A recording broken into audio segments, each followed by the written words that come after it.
Can you guys hear me? I don't know how I'm already losing my voice today.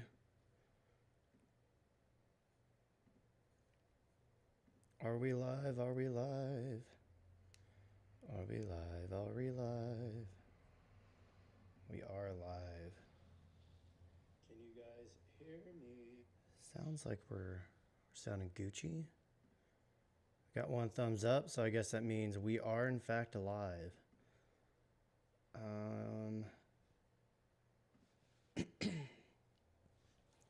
Trying to change the thumbnail.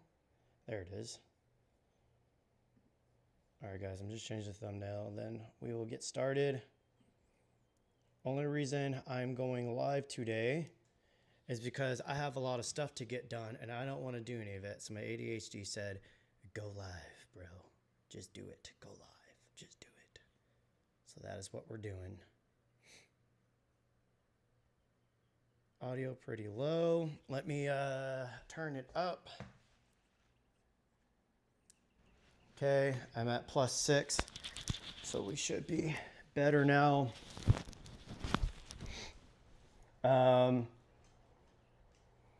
Yeah, I was working on a video about the S1II versus the S1R II. I don't want to edit it. I don't want to do it. I find it incredibly boring to do all these comparison videos, but I think some of you guys, I guess I'm known kind of for doing these comparison videos. I don't know. So instead of producing a whole video and, you know, wasting another 3 to 5 days of my life, I was like, let me just go live and say all this. And we'll also be able to go through some actual footage. So you guys will be able to see, like, we're going to get pretty in depth while also being live, which I'm pretty excited to try this out to see how it all goes. Yeah, let me get this positioned here. There we go. All right. So before we dive into it though, let's just catch up with the peeps. Let me see, is this stream looking okay on here? I usually do anamorphics. We're on the new DZO Aural Lusters for this live here. Let me see what the live looks like. Make sure my usual anamorphic settings aren't butchering it. Let's see, is this stream looking okay? It's looking like we have a little bit of a crop, huh? Let me see if I can change, sorry y'all. Let me see if I can change our settings here. I actually don't know how to do so. Maybe settings, here we go. Sorry y'all, we'll get into it here in a moment. Why are my allergies starting to kick in all of a sudden? Jeez. Just my luck, as usual. Or maybe it's here. Nope. Oh, where'd my luck go? Oh, let me fix that first, y'all. One sec. Sorry, this is what happens when I start messing with stuff. I am streaming on the Blackmagic Pixis. And yeah. Pretty soon I might switch to the S1II for these streams, but you know, I don't have any issues streaming from the Pixis. It's pretty damn great. Did that work? Nope, no LUT still.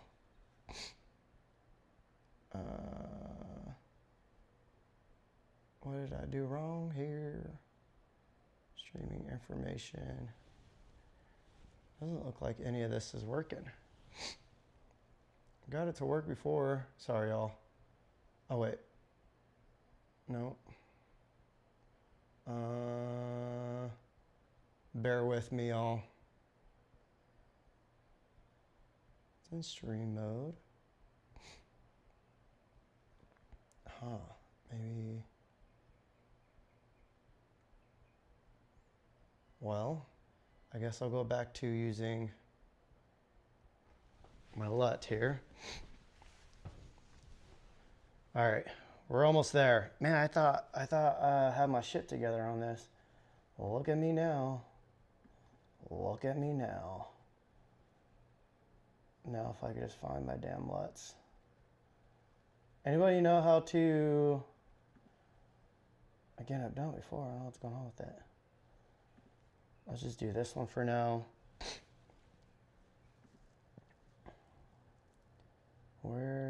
I wonder if I can get my new to work on this. Sorry, y'all. I'm being very particular right now. Ooh. Let's try this guy. Ah, I kind of like that. Let's do... Okay, this should be it. All right. There we go. Ah, look at this. So guys, this is my new Rambler LUTs. Currently, they're only available for Lumix cameras, but obviously you guys are seeing it on the Blackmagic Pixis, so they will be available for Blackmagic soon. I just got to make sure they are refined and working proper for Lumix or Blackmagic cameras. Damn it, I'm just struggling right now. Okay. So, damn, Gary with the super chat already. Hyped for more live streams with Cammy. I appreciate it.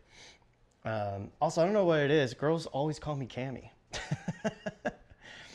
I don't hate it, but it's interesting. There we go. Now, okay. All right. We can get into it now. So, we're going to be comparing once again. I had a video that I was working on. I don't want to waste my life working on this video because in reality, this new Lumix S1II is so damn good now to where I don't want to talk about it. I just want to use it because it's literally that good. We do have a streaming mode on here now. So let me... PC webcam. Allow. I will pull this camera up right now so you guys can see what this looks like. We do have the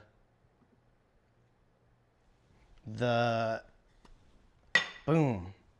Let me turn on my LUT real quick for this guy. Not gonna let me go into menu. Man, I got dust all over this. I don't know where I got dust on this from. How do I... Well, let me turn a LUT on. I guess I'll just do a LUT through here. Sorry, y'all. Jeez, I thought I was prepared. There we go. Boom. All right, so now you guys are seeing the Lumix S1II as a streaming camera. That's what we're rocking there. We are focused. You guys can see yourselves there. You can see my Starbucks right here. We are on the new RO Lusters, and that's what we got. I think I'm in, let me turn down my ISO here. So a lot of the settings, let me go back to me. So a lot of the settings get stuck when you go into the streaming mode. And so I have to unplug it. And now I can change all the settings that were messing me up. So I think that should be good there. Now I could change my ISO. We were in the, right there, it was in the dynamic range boost mode. And let me reconnect this. You see it brings up an option asking you what USB-C mode you want to do. Right now it says PC storage, PC tether, PC webcam, or Lumix Flow app. So I'm going to do PC webcam. And now we have our camera back, and you can see I could change all my settings from here. Go back to my coffee. Now my ISO is a little bit more lower. I could close down the lens, obviously. And then this is my baked in, my new Rambler LUTs. So you can see it should be camera matching with the Blackmagic Pixis. So let me show you guys this Pixis real quick. Again, we are on the Lumix S1II streaming via USB-C. How freaking rad is this? I'm very excited. The Lumix team, there's no anamorphic support or any of that via the USB-C. So Lumix texted, we have a little group chat from the Austin trip, and one of the Lumix reps asked us, hey, what anamorphic features do you guys need in the USB-C? So again, this is, people don't realize when you guys are leaving comments on our videos and stuff, and when they're constructive comments and not just hate comments, we are able to bring this up to these manufacturers. Lumix, Sony, Nikon, those three brands, and a little bit of Blackmagic, but no. We'll stick to Nikon, Sony, and Lumix. Lumix mostly, I would say Nikon and Sony are kind of a tie. But they listen to us, you know, and again, Sony is a way larger company than these other ones. And so, you know, it takes them longer to do some of these implementations that we ask for, where Lumix is obviously one of the smaller ones, but they're also one of the most connected with the community and also the most nimble. And so they can start doing these updates on the spot. Like they can literally have a meeting with their engineers and get their engineers working on it like in that moment. So that's what's great about Lumix. But anyways, this is our streaming setup. Again, I'm able to look at the back of my S1II right now. So I'm seeing what you guys are seeing. I have my LUT and everything on there. So you can see that's the Blackmagic Pixis. And go back to the main screen. That's the beautiful side screen that a lot of people hate on. And yeah, you see we got the tilt to focus motor plugged directly into the viewfinder USB-C port because it will power focus motors, which is really sick. And then we have the DZO-RL Luster 40mm on here. And then how I am pulling focus is simply through this Tilta focus motor. This is one of their newer ones. This thing's really nimble and easy to use. Really love this setup here. So, all right, let's get into our comparison. And yeah, let me just double check focus here. Again, we're on that DZO 40mm, and that looks about focused right there.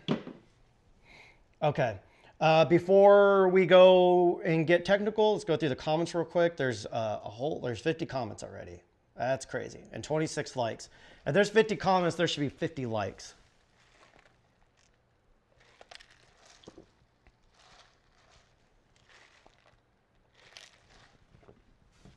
What's up, Remy? All right, guys. There's a lot to go over in this live, so I'm going to try to blast through a lot of these questions here. I'm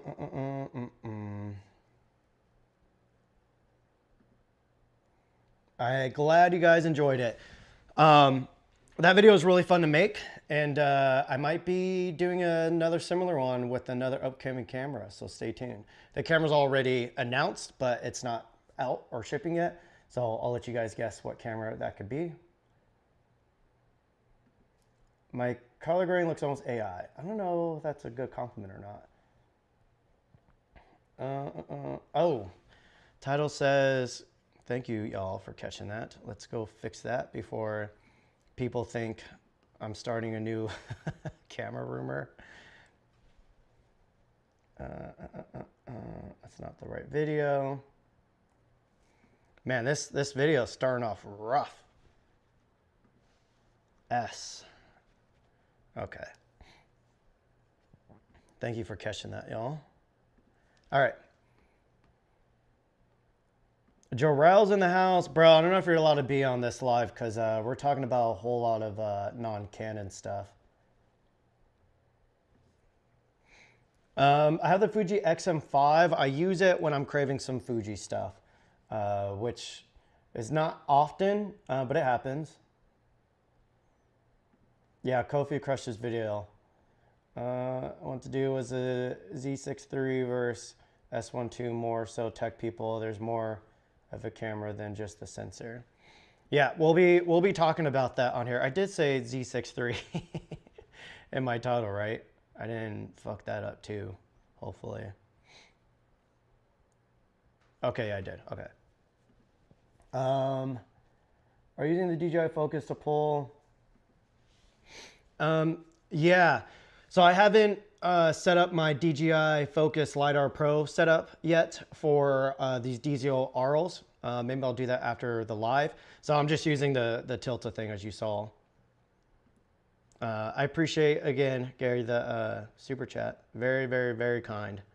It's kind of crazy that I almost feel bad. I almost want to turn off super chats, honestly.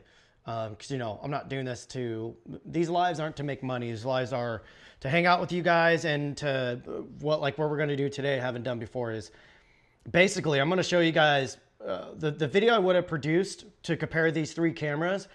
It would have taken me a week. I don't want to spend a week talking about fucking more cameras. I'm tired. I'm like getting exhausted with all the cameras, while at the same time being excited for them. But I'm excited to create with them, not to fucking talk about them.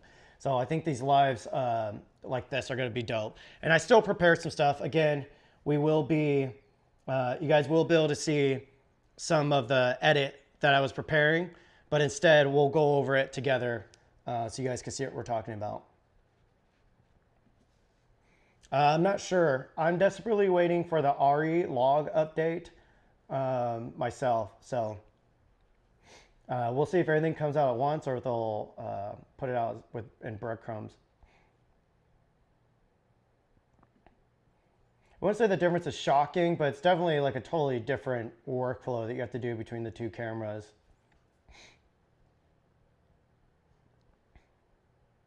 Oh. It looks like in May we'll be getting that update. Oh, that's this month. Oh, maybe by the end of the month we'll have the 8.1K open gate on the S1R2. Honestly, I don't think I would ever use that myself. I fucking hate 8K. It's obnoxious to use 8K. I love downsample 8K though. Downsample 8K looks amazing. Hipster coffee. I don't know if you call Starbucks hipster coffee. I would call it, I don't know. I'm getting my white girl on, you know?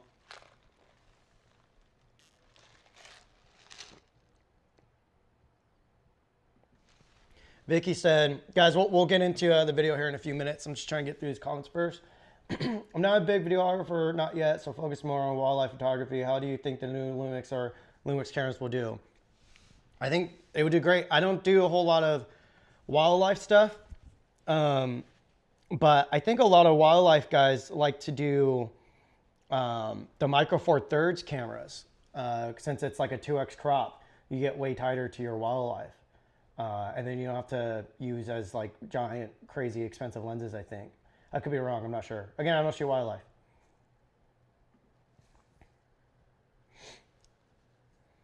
Capture card is not just as easy, brother. The capture card takes me another good like 10 minutes to set up. Jericho, if you're in the chat, feel free to come over and help me with this live. All I can say is a Z6III price, but the Lumix is amazing. It makes the hope that for update.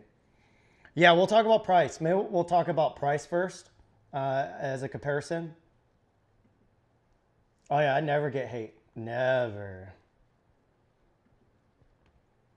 Yeah, I believe the Mantis come out on the 20th or the 22nd. So you can save $200 per lens if you do the pre-order. I think the pre-order early bird price will be $7.99, and then the MSRP price will be $9.99. So if you guys really want those lenses and you can afford it right now, that would be the time to get it.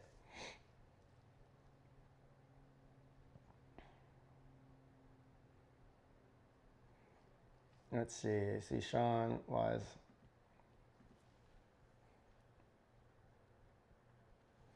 Yeah, so again, that's what's crazy about Lumix is their team's very in touch with the community. They are very dialed in. You know, they are, which is important because I don't think a lot of people realize most of these companies aren't creatives. Most of these companies are engineers and business people. So when it comes time to do features, they rely on the creative speaking up, saying what they want. Now the issue is, you know, some people think, oh, we got to hold them accountable. No, it's none of that stupid shit. This is a partner scenario here. This is us trying to work together and being cordial and being supportive. So Lumix is one of the most easily accessible companies to share your ideas with. There's no other company that you have direct access to and that's doing live streams and that you know the people directly, like you know them by name.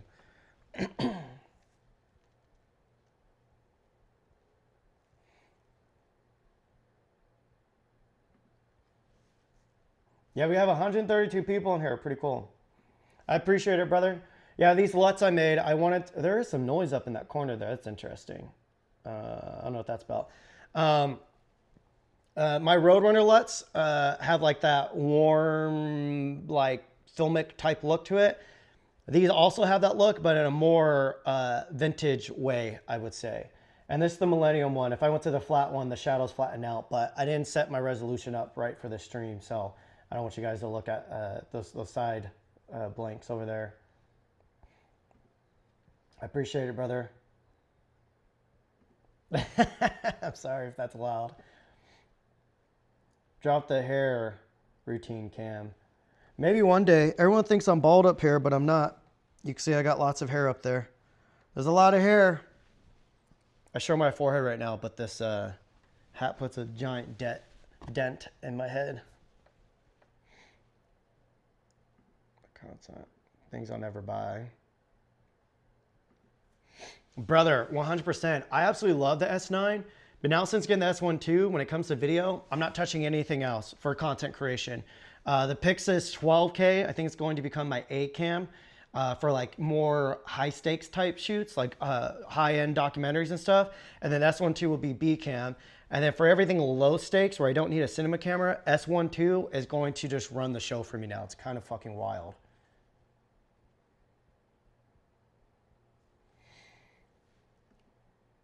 Oh yeah, Gerald wants a Lumix. He told me secretly, he's like, bro, I'm ready to switch. He said he hates Canon now.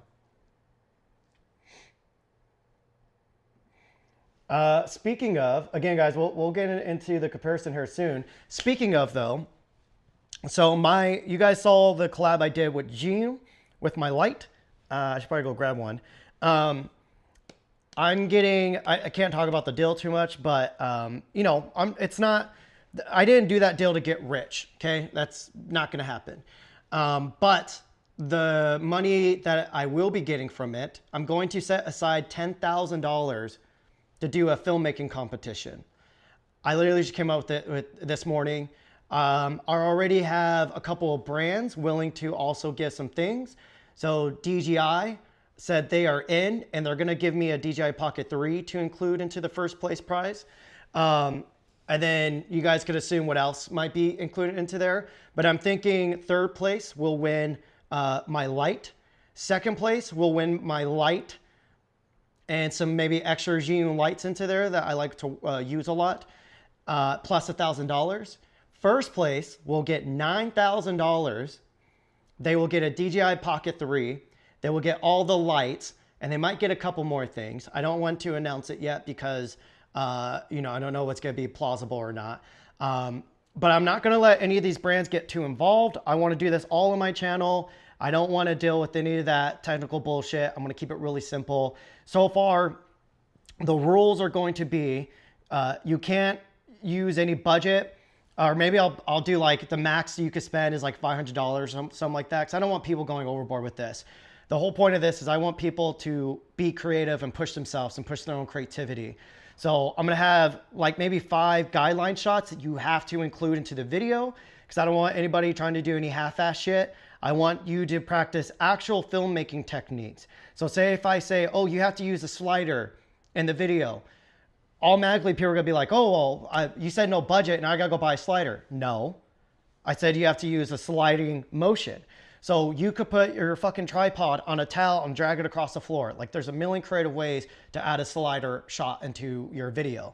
So on top of that, I'm just gonna make some guidelines. And on top of that, I think I'm gonna make it to where it has to be a fictional narrative piece around authenticity.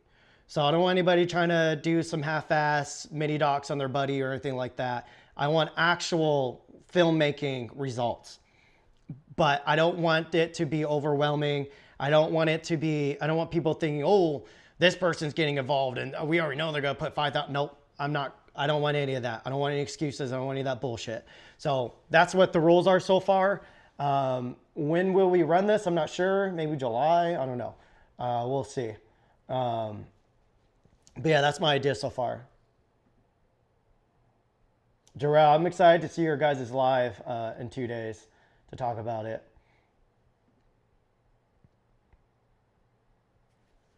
yeah, let's go over the lighting breakdown real quick. And then after this, I think we'll get into the main part of this video. Man, my allergies freaking picked up at the worst time. Come on. Let me get this to... I'm getting tangled up in cords here. All right, so let's see if we can switch it to the camera. We'll go over the setup real quick. Now my computer doesn't want to.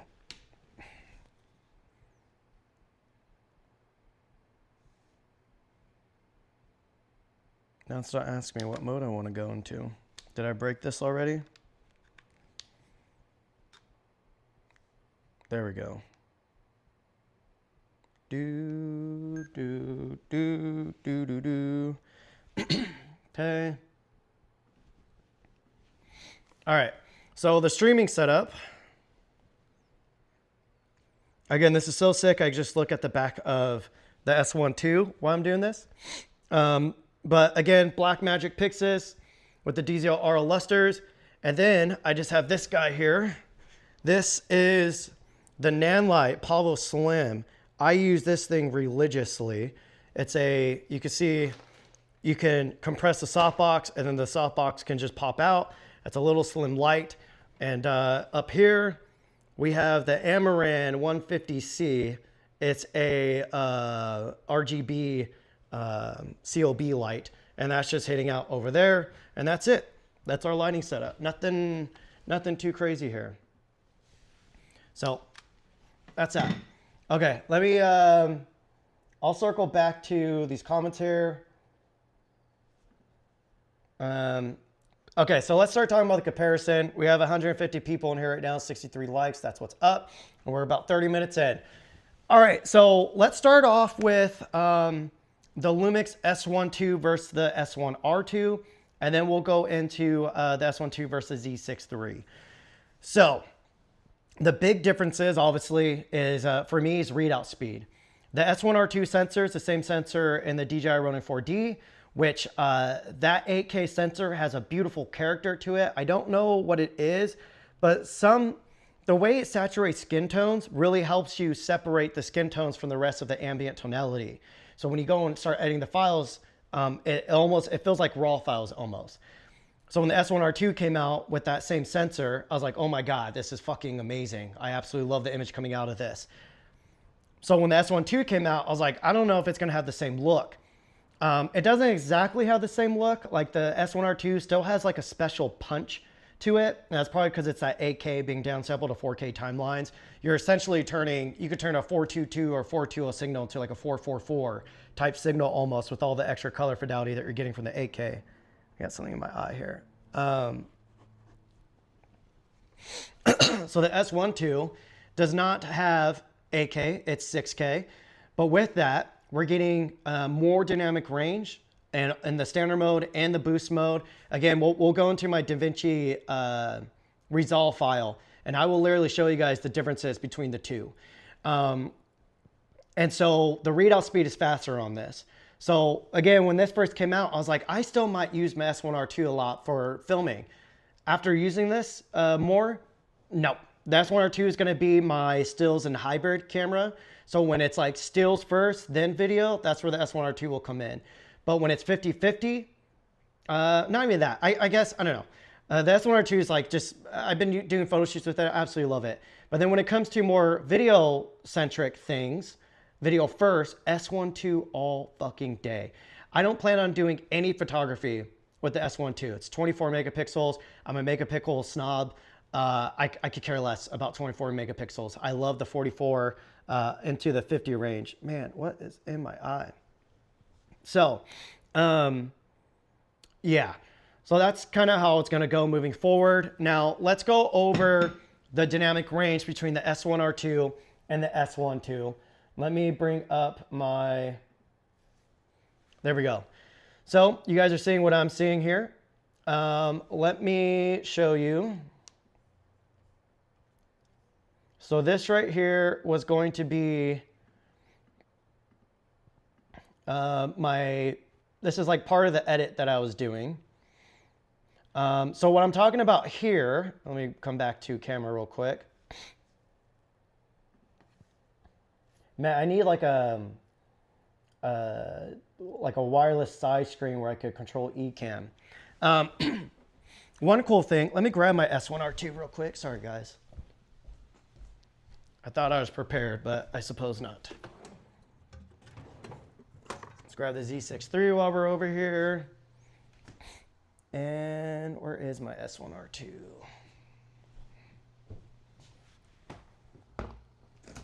Dope. In this giant case, there it is.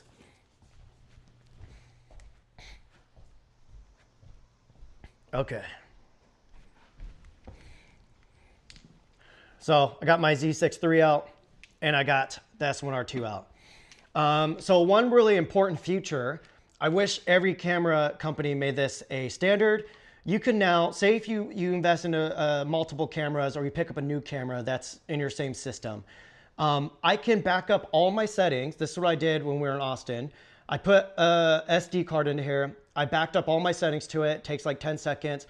Took that card out, put it into my S1R2, and I was able to import all those settings. My LUT transferred, my quick menus transferred, all of my custom menu settings, all of my resolutions, all that transferred. Obviously not, you know, a T to T because there's different resolution options. So I had to go through and readjust some of those, but everything else transferred over seamlessly. So we were like rushing out the door and everybody was waiting for me to come back down. And I was like, I want to set up this camera because I want to take it out and start using it. Well, it took me like 30 seconds to get it set up. Like that was fucking amazing. So let's go back into DaVinci real quick. Let me check chat real quick to make sure this is all working fluidly here.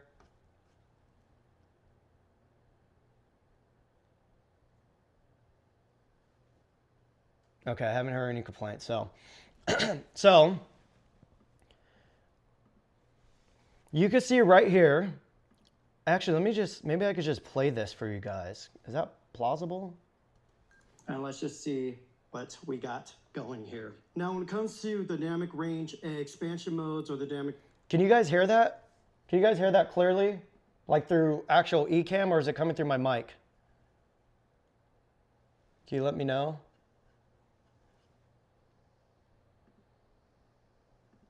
Was that playing? Was the audio coming through?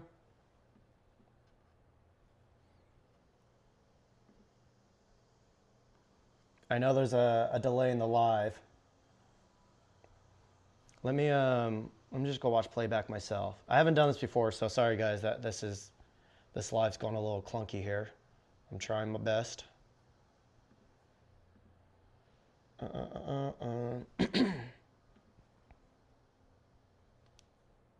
know there's a delay. Hear that? Can you guys hear? Come on. Quick.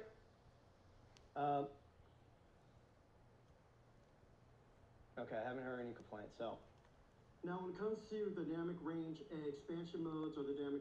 Can you guys hear that? It sounds like it's just coming through my my mic. I wonder if there's a way I can push the audio through. Let me see. I apologize again, guys. I'm trying here. Ooh, here we go. Okay.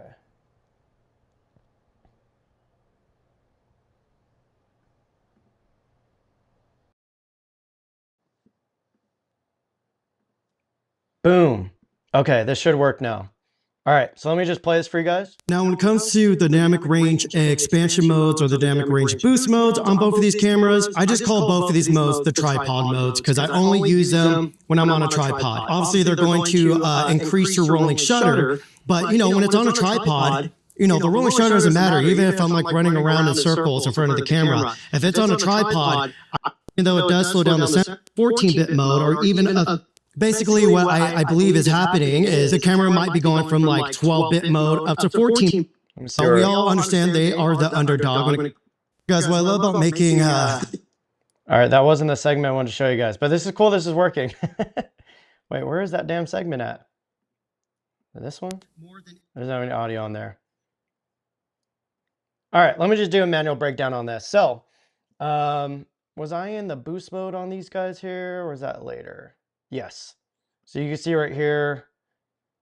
Let me play this part and then I'll do a manual breakdown. For my false colors, I just go into my quick menu, and then you see I have my false color option right there. Just turn it on, and there we go. Now I have false colors. So you see I'm in the dynamic range expansion mode right now, so we're at ISO 400 on the S1R2. So I'm just going to close down the aperture until that peaking goes away up there, and we're good to go. I'm just going to click enter. Now on the S1II, I'm just going to go and turn on the dynamic range boost mode.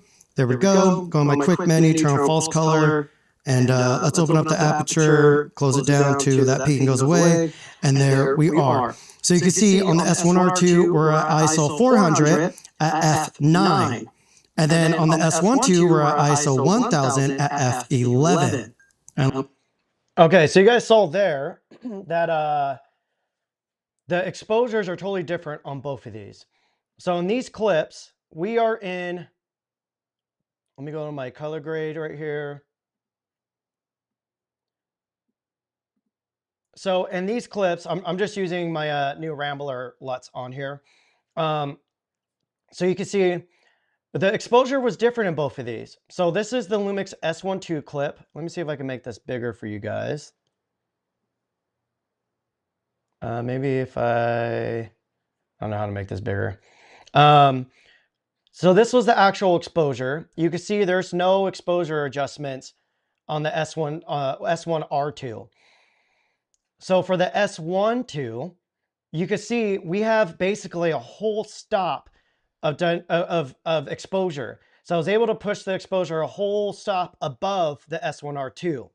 When you do that, you're going to get way more information in the shadows here. So you can see my HDR wheels, I have it set to Panasonic V-Log. And you can see once I turn on my exposure correction, we're at -1.2 of a stop. And our clouds up here are peaked the same exact way on both cameras. So this is what's important with these two cameras is the S1R2, even though it is 8K, and I do like the color more. You can see like in my headrest here. Let me zoom in a little bit.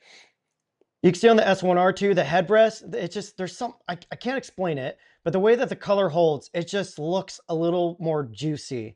You can see like the little blue ambient colors here, how vivid they are in the S1R2. And then on the S1II, they're just a tiny bit more muted, but the colors match very closely.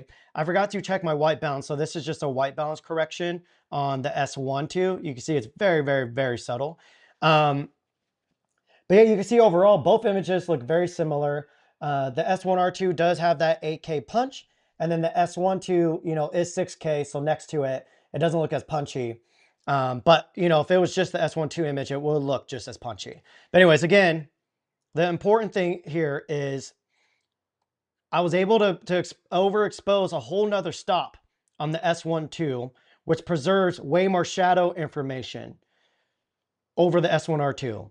Like this is a pretty big deal. This is showing that we're having over an extra stop of dynamic range on the S1II versus the S1R2. Let me come back to my camera here. So this is what's kind of, you know, magical with the new S1II versus S1R2. With the S1R2, you're going to get slower readout speeds, so you get more rolling shutter. And it is starting to overheat a little bit. We're still trying to figure that out. We're leaning on that it's a CF Express B card issue. So I was going to go test it, but now it's like 60. It was like 69 degrees yesterday, and it's like in the 70s today. So the next time we have another 90-degree day, I'll take these cameras out to the damn desert. It's probably gonna be like 100 degrees, and I will push both of them and see how they overheat and everything, and test if the S1R2 is overheating just because of the cards. But anyways, with S1R2, again, you're gonna get a slower readout, so you're gonna get more rolling shutter, but you get that 8K punch, and you get a little extra sauce in the color. Color fidelity, not the color. The color isn't different, it's the color fidelity. So a lot of the times when we say, oh, there's a color difference, we don't mean the color science, because in reality, when you film in log, you can convert that log to look like anything you fucking want. Let me show you guys that. Well, we'll get into that here in a second. You could convert log to look however you want it to look. You can match any camera you want. It comes down more to how much color information it's holding, all the way from the blacks all the way into the whites. That's what's powerful in a good camera. So again, in the Lumix S1R II, the 44 megapixel version, you're going to get a little bit more of that color fidelity out of it. When it comes to the S1II, you're going to get way more dynamic range, and you're going to get way faster readout speeds. So you're not going to have much rolling shutter on this thing unless you're really trying to get it.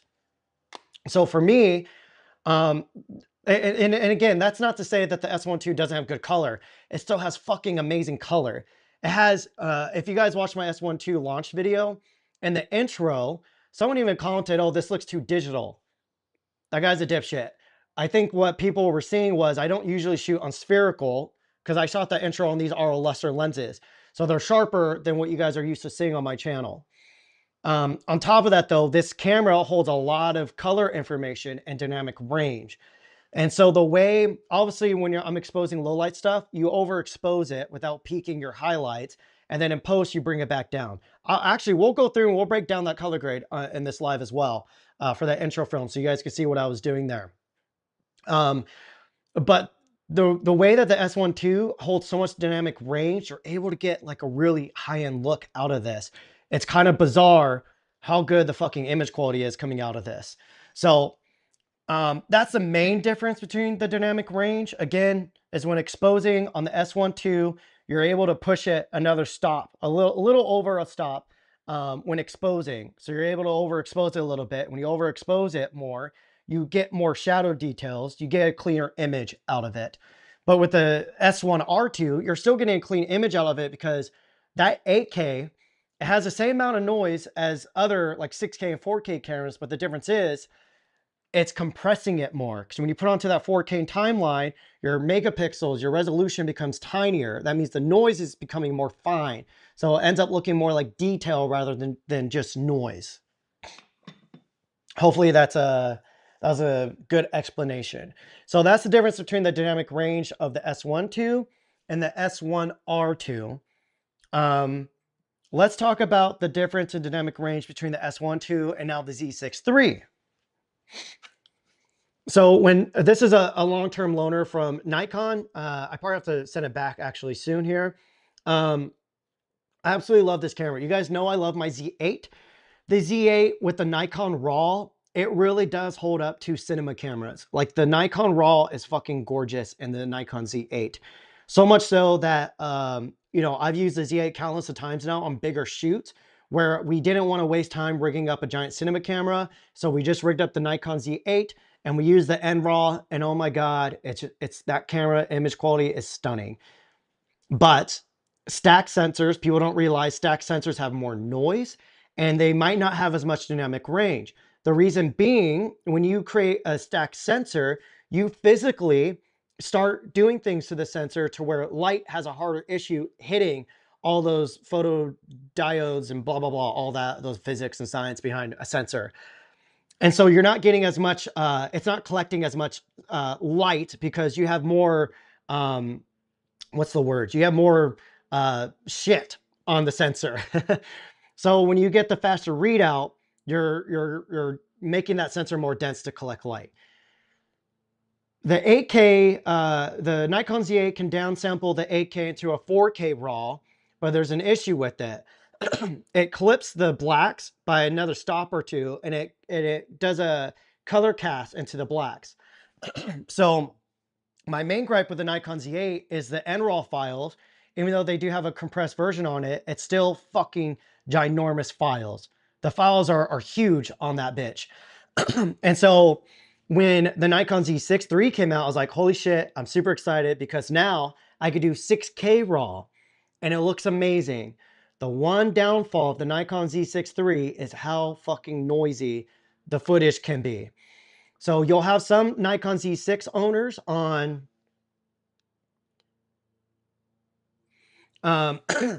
you have some Nikon Z6III shooters who will be like, oh, it's not that noisy. Yes, if you expose right, if you overexpose enough and you bring the exposure back down, or if you're clipping the blacks, but you can hide the noise.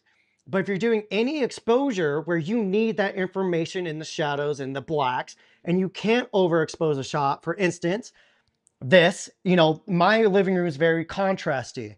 The sun's above my house right now, so you're getting the sun bouncing off the street. the neighbors' houses, the blue ambient sky, the grass. Like, you have light bouncing off of that, bouncing back into the window. It's incredibly bright, but it's not bright enough to fill my living room out with light. And so you have to start filling it with lights and stuff. And so if we were filming this on the Nikon Z6III and I didn't have a powerful light, I'm going to have to push the exposure and blow out the highlights just so I don't have a noisy image. So in those instances, the Nikon Z6III sensor is incredibly noisy. I'm talking about, there's been exposures during midday shots and scenarios like this, and I had to run neat video on it. That's unnecessary. That shouldn't happen. So they did do a recent firmware update on it that's supposed to fix some of the noise issues. I have not tried that yet, but I'm confident, Nikon knows what they're doing. So I'm confident, they're doing their best to fix that issue. So anyways, months back, I'm talking like 3 to 6 months ago, one of my Lumix contacts asked me, hey, well, maybe I shouldn't say some of this. Anyways, no, I won't say that. Anyways, when the camera came out, and I heard it was, I figured out it was a Z6III sensor.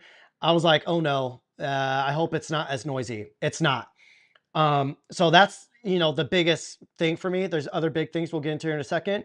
The noise on this, it's not as clean as the Lumix S1R II, because again, the S1R II is doing an 8K signal. So you're compressing that noise a little bit more. You're making it more fine and it's hiding it. And so, what was I saying? Lost my train of thought there. This is why I can't look at the chat while I'm trying to get through a point. Anyways, so yeah, there is some noise on the S1II, but it's usable noise. You can run the most basic standard noise reduction that we're used to running and it cleans it up. I even shot some stuff, the whole intro. I'll show you guys the intro. Again, we'll do the color grade maybe right after this. The only shot that I needed to use noise reduction on was the shot where we're shooting through the blinds here. And I don't know why it was extra noisier, because everything was pretty much shot at 6400 ISO. I didn't have to use noise reduction on anything. I actually added film grain because it almost looked too clean on some of the shots. So you guys will see the way I exposed it. The biggest difference is though, Nikon just added shutter angle to the Z6III and the Z8, which is amazing. I'm so fucking excited that Nikon did that. It shows they're listening. It shows they know what we want. And they put waveforms on here. That's kind of where it stops. The IBIS is decent on here, but we all know Lumix's IBIS is next level, especially when it comes to anamorphic. We'll get into that here in a second. Nikon doesn't have any LUT support. On the Lumix S1II and S1R II, I could use LUTs in stills and in video. I could bake in the LUT, or it's like you could put 30 to 40 LUTs or some shit like that. And I can use monitoring LUTs. You can't do that on the Nikon Z6III or the Z8, which is kind of an issue because the way I like to expose is I like to expose for the highlights and then I bring them right below peaking.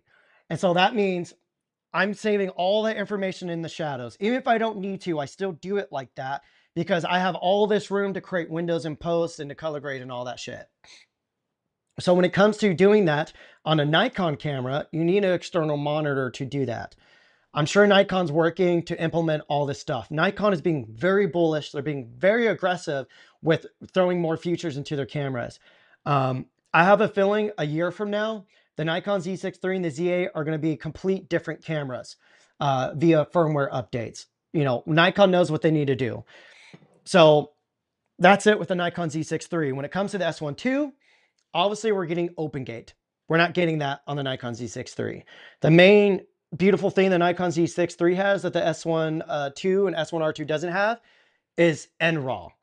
They do have ProRes RAW inside the Lumix cameras. I don't fuck with ProRes. ProRes RAW is totally fucking pointless to me because I use DaVinci. To me, ProRes RAW doesn't make a whole lot of sense because like if you're going to shoot RAW and do intense color grades, it makes sense to me that you're going to be using DaVinci, the most powerful color grading software available for prosumers. So the fact that ProRes RAW doesn't work in DaVinci, I'm like, I'm not ever going to touch it. I really don't know why. It's great that we're getting ProRes HQ NLT and RAW in a lot of these cameras now, but I find it, I don't know, I don't get it personally. I think Atomos has done a really great job marketing ProRes RAW, and it seems like any of the professional films that have used ProRes RAW, they reconvert it. I don't want to do any of that shit. So the Nikon RAW and the Z6III and Z8 is fucking amazing, and I wish Lumix had their own version of RAW inside of their cameras.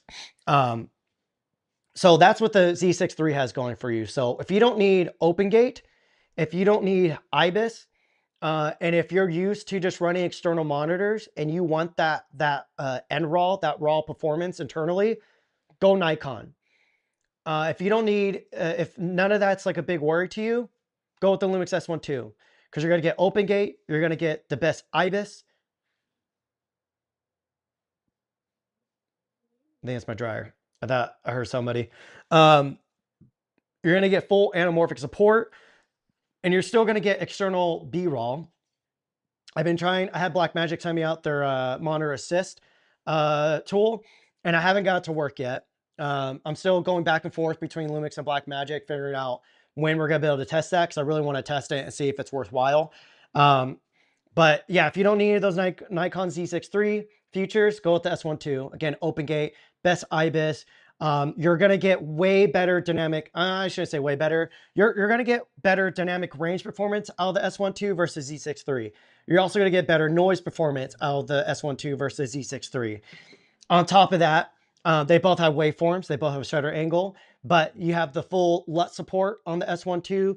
The anamorphic support is crazy because Lumix's IBIS, you can tune the IBIS to work with your anamorphics.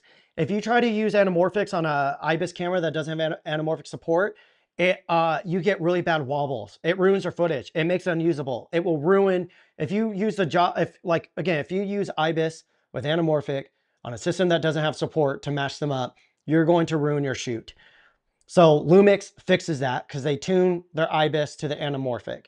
On top of that, we have full de-stretch support.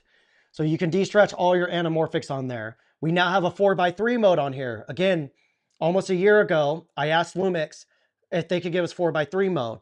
The engineer asked me why. Like, you guys don't need that. Just zoom in. And we went back and forth. This is what engineers do. Their job is to ask questions, to be a little bit combative, and to get to the root of if we really need a future. And so the 4x3 mode is going to be amazing for 2x anamorphic photography and filmmaking. So that's the main difference between the Nikon Z6III and the S1II. I don't have a comparison, but the homie, Connor McCaskill, he did a video comparing the Z6III versus the Lumix S1II. So go check out his video. After this live is done, I'll put his link in the description for anybody who's playing this back. Let's go in the comments real quick. Actually, I do have to pee. I'll try to hold it. Okay. Oh, we got a second super chat. Let me highlight this. Ben Peters, any thoughts about how low light with S1II? Yes, we'll go over, again, we'll break down the color grade to my intro film to the S1II release. Let me get that ready to go. Let me copy and paste it so I don't ruin my original edit. Okay. Okay. That's up and ready to go. Let's go through comments, and then I will show you guys the color grade breakdown to the intro film I made. Let me go back because I missed a bunch. Let's go to the super chat. Oh yeah, we already know the super chat. Sorry guys, I'm trying to keep up here. I need water. My voice is, I'm losing my voice already. Oh, Jericho's at work. He can't come hang out. Snooze, you lose, bro. Okay, I'm back. All right. About the Beetle, what would be a good choice? A Z mount? I only have the one mount to buy. Personally, for when it comes to the Blazar Beetle, I want to do a big video on it, but when the M mount comes out, because with the E mount, I only have the Sony A7C II, and I don't love using that camera for photography. So how do you feel about the photos from the S1II? I want one camera that is Good at both. I think it's great if you don't need higher megapixels. The reason I need higher megapixels, let's go back to the S1II.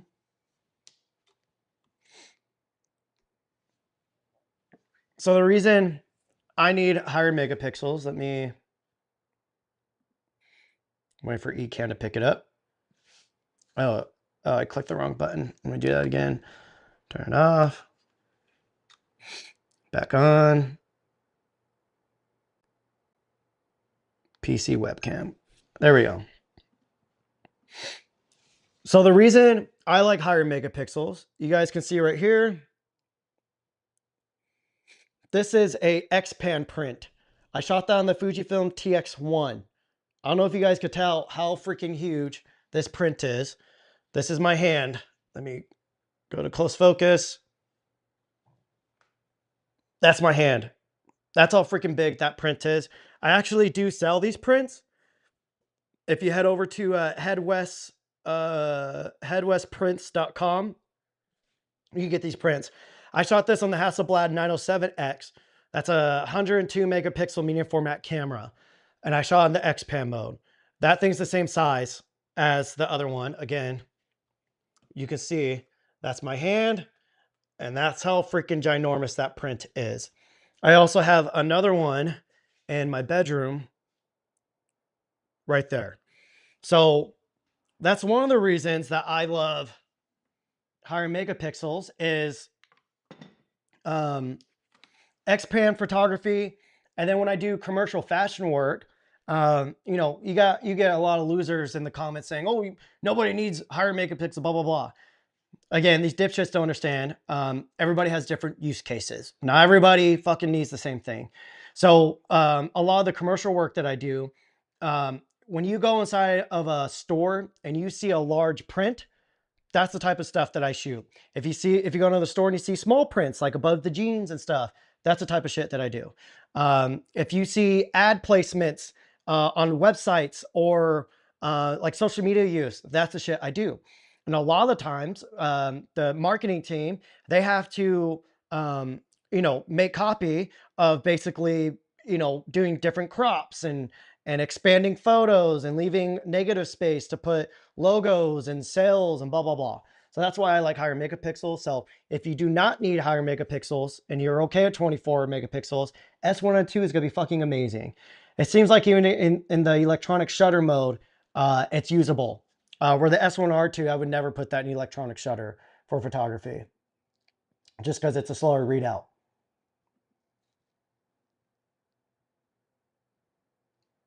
I appreciate that, Gary. I really do appreciate it. Because in reality, I'm not getting paid to do this live. You know, this is just me trying to help people make decisions and get some clarity. Like, I don't, again, I've only been YouTube, like full-time on YouTube for a year or two now. Before that, I know how it is. When you look into buying a camera, yes, it's exciting, but also it's a fucking investment. And if you make the wrong investment, you have to go through the headache of returning it, figuring out what you need from there. And so the reason I like sharing this type of shit is I know how it is. I understand what it's like to have to spend your hard-earned money to go and buy this shit. And so I'm trying my best to share my opinion and my viewpoints on these cameras.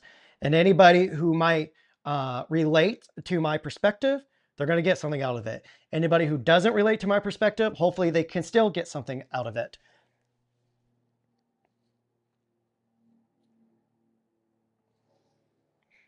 Yes, you can still use 2x anamorphics on 16:9 sensors, but just be aware, once you crop the sides off to get your final 2:3:5:1 or 2:3:9:1 anamorphic crop ratio in your editor, you're basically cropping the sides off the sensor and you're creating a Super 35 sensor. So I had a video I did that I've been wanting to do saying camera brands are lying to you because full frame 16:9 sensors aren't full frame. They're full frame width wise, but height wise, they're Super 35. A lot of people aren't aware of that. Yes, the ARRI update will be paid, which is understandable because Lumix is working with ARRI to make this happen. ARRI's working with them to make sure that whatever ISO I don't know if they meant at whatever base ISO you're at or throughout the whole ISO range, that RE log is accurate. Like that's how deep they're going with all this. They're making sure down to the physical performance of the sensor is able to keep up with the RE log. So that's why it's paid. It's not just some conversion LUT like some people think it is.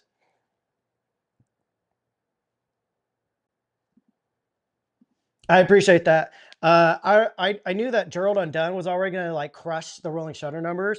Also, guys, all this parasocial behavior with trying to pin creators against each other and all this hate, it's crazy. The fact that the camera space is coming so parasocial. If you don't know what parasocial is, go Google it. It's basically, people getting invested into our lives where that's not what the relationship is here. We're all just normal human beings talking about cameras, but putting our face online. That's where we're just like you guys. So creating all this parasocial behavior, Gerald and I still disagree when it comes to the whole Japan debacle, but I still highly respect him as a human being. I think he's a moral person. I think he's a good guy.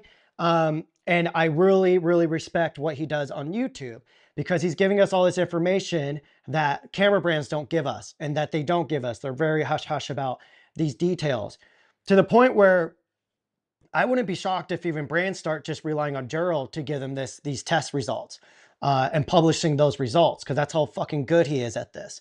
So when the S1R II came out and the audience started to try to pin creators against each other, we're like, no, like Gerald didn't do anything wrong in this video. And then we had people attacking us saying, oh, the rolling shutter is unusable. You're being a shill and a sellout. It's all so fucking stupid.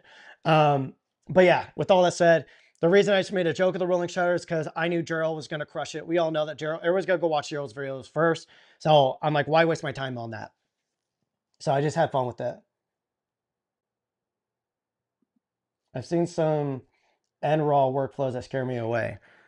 Yeah, if you're not used to RAW, it's pretty much, it's close to Red Raw. It's not as good as Red Raw in terms of the way you utilize it in Black or DaVinci, Jesus. But it's close. I'm getting them from DZO, brother.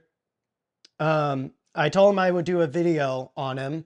So they're going to give me a little chunk of change just so I could put it towards renting a location so we can make like a cool little short film again. And then they're going to let me keep a set. They're also going to send me the standard DZO RLs that aren't the gold coated. And I think I'm allowed to pick which set I can keep. I think I'm going to go for the B set of the lusters because it's like if I'm going to shoot spherical, I want some juice and character.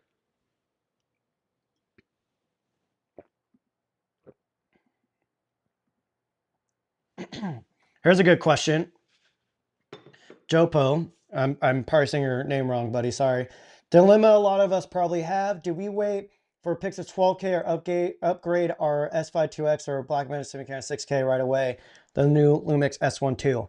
If you're somebody that needs B-roll internally and you need a cinema camera, do the Pixel 12K. I'm beyond excited to start using that camera myself. But if you need a more compact autofocus, IBIS, all of that, S1II all day. Again, like I said earlier in the live, I plan on using both of them heavily. Like both of these are like dream cameras. Both of them are going to give us high frame rate options and open gate with fast readouts. So both of them are going to be fucking amazing. Again, once external B-roll starts working on the S1II, I will test it out. And then when I get the Pixel 12K, ooh, that's a good video. I will pin them against each other and see, what's good. Omar, buddy, I saw one of the hate videos that were made about me. You're in the comments laughing. I don't know what that was about. Let's see. The Alma Apex and the S1II is going to feel like an anamorphic workflow cheat code.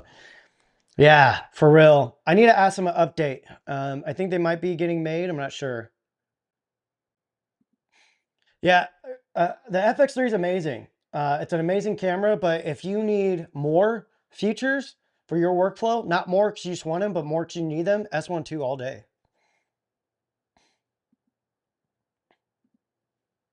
No comment. I have no comment on that. No comment. No comment. No comment. Guys, no comment. No comment. Or third thing. Still a newbie to photography or search.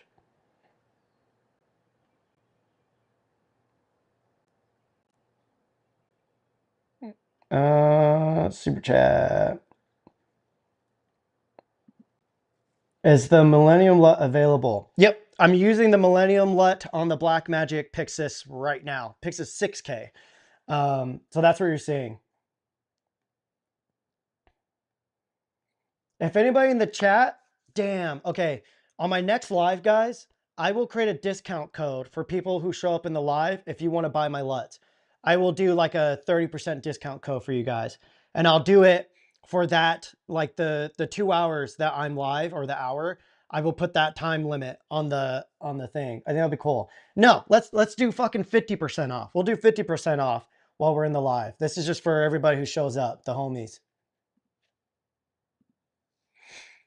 I hope Panasonic will implement base ISO highlighting based on picture profile, especially on dual base ISO.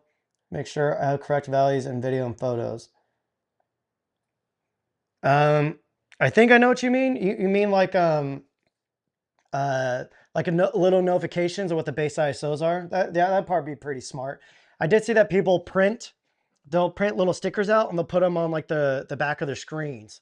So there's been times where I fucked up shots because, you know, I use a lot of cameras and I forget what each base ISOs are. So that's something that, you know, I might do the sticker thing myself. I appreciate that. I appreciate it, brother. I started to put oil into it because my tips started to get a little dry. Pause, no pause. So yeah, I might need to cut it. Or maybe one day I'll braid it for you guys so you can see what I look like, all tradition and whatnot. There's a quick little braid for y'all. Anyways. Sean's literally taking live stream comments to the team that have gotten implemented. I really appreciate that.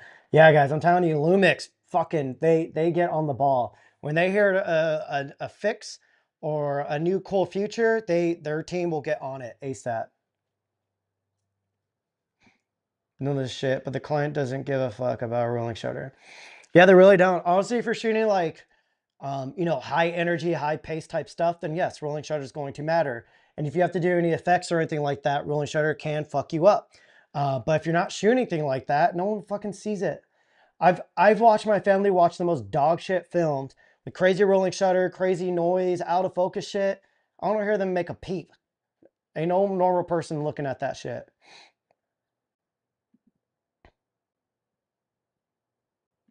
Yep. Now we have focus ring control for the native mount lenses, which is amazing.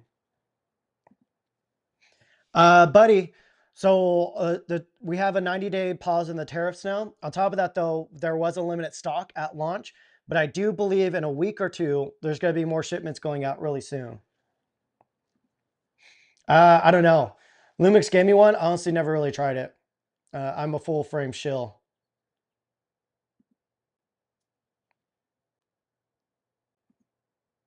I appreciate that, brother. It's crazy because, you know, a few years ago, I was like daydreaming of being able to like do YouTube full time, and look at us now. You know, us as a community, we're kind of, I think we're creating a shift on YouTube of bringing, you know, holding people accountable to be creative, to like, you know, shut the fuck up. Let's stop crying. Let's stop bitching. Let's stop fighting. Let's fucking go be creative. That's kind of my goal here.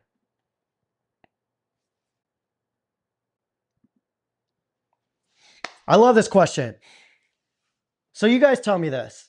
If the Nikon, if the Sony FX3 II, if it had 60 frames per second open gate at 6K, if it had the best rolling shutter, if it had full anamorphic support, if it had LUT support for stills and video, if it had frame markers, if it had false color, if it had waveforms, if it had shutter angle, if it had RE log, how much would you pay for that? Kofi's working on a video. He posted a thing on Threads basically saying, if Sony came out the camera with all these features, how much would you pay? Motherfuckers are saying they'd pay $4 to $6 grand for that bitch. You can't complain saying $3,200 is a lot compared to the Nikon Z6III. The Nikon Z6III, they were very aggressive with pricing that. The reason they priced it like that was to get people over to Nikon. The same way that Lumix did it with the S1II. But guess what? When camera companies start making bangers, I feel like they have the permission to raise the price on that bitch. But $3,200 for a camera packed full of features that even cinema cameras don't have, for $3,200, I'm not comfortable complaining about that shit.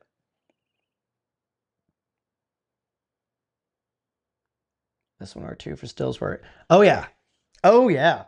Especially the main reason I like using the S1R2 now for stills over my Sony and honestly even over the Nikon Z8 now. Well, we'll caveat to that, but before is the fact that I can implement my own LUTs. So I can bake in my own look. What that does to me as a creative douchebag is it inspires me and it motivates me and it keeps me excited throughout the shoot because I'm seeing my vision in camera while I create. Sorry, Bert. So for me, the S1R2 has earned my love for you know, the commercial higher end side of photography where it's not just about shooting my Leicas and having fun. How do these cameras work with the new anamorphic lens autofocus?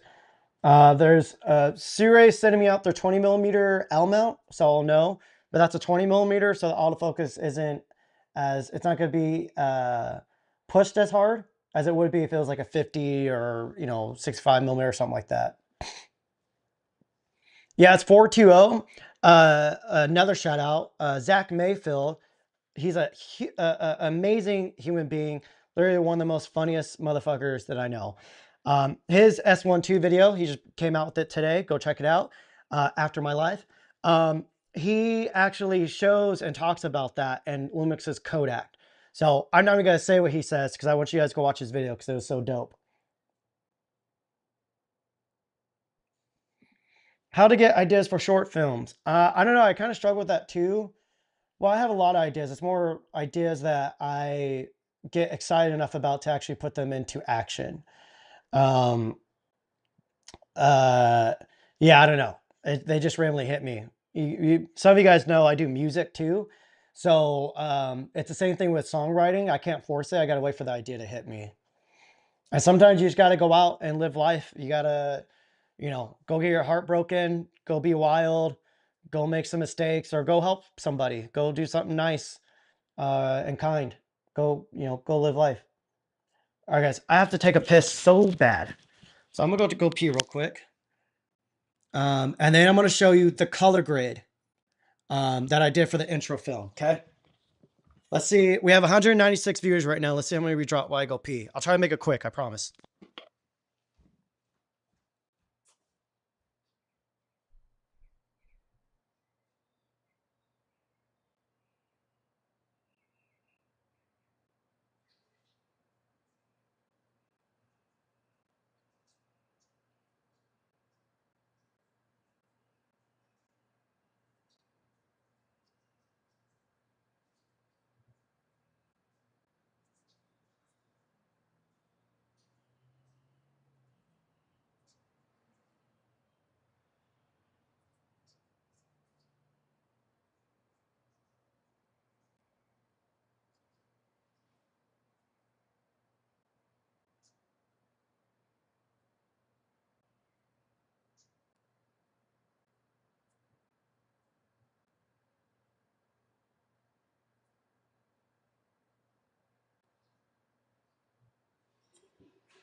All right, guys. I apologize. Oh, we lost 20 viewers. Also, I just got a good text. Going back to my $10,000 giveaway contest that I'm going to do. First place. So again, the first place. Oh, I should put the mic on. So first place will be $9,000. my light plus a bunch of other lights, a DJI Pocket 3, and a Blazar anamorphic. So that's what first place we'll be getting. So shout out to Blazar and DJI for wanting to work with me on that.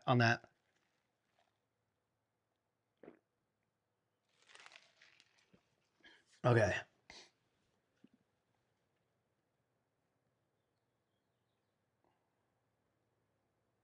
Let's see.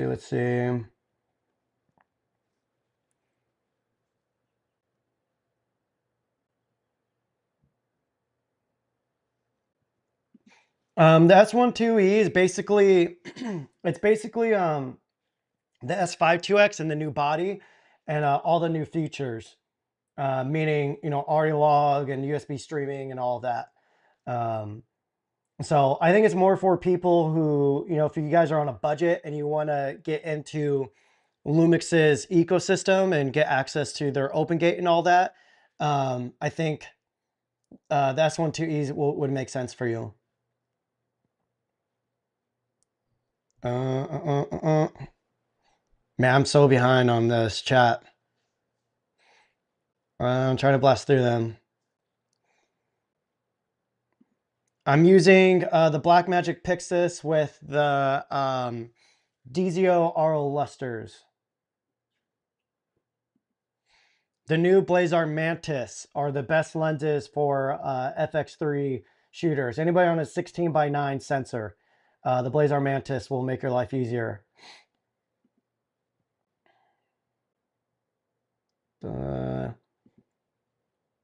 I'm not sure. I think they released a new cage. The only time I use their cage on Lumix or any camera really is if we're doing like intense rigging. Otherwise, I prefer Tilta. Their cages are way lighter. This is the new Tilta cage for the new S1R2 and S1II.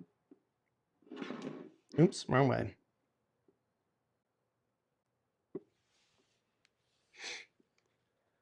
So yeah, that's Lumix's new Tilta cage.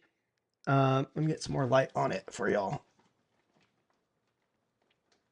There we go. Also, you guys could see how amazing that lens looks.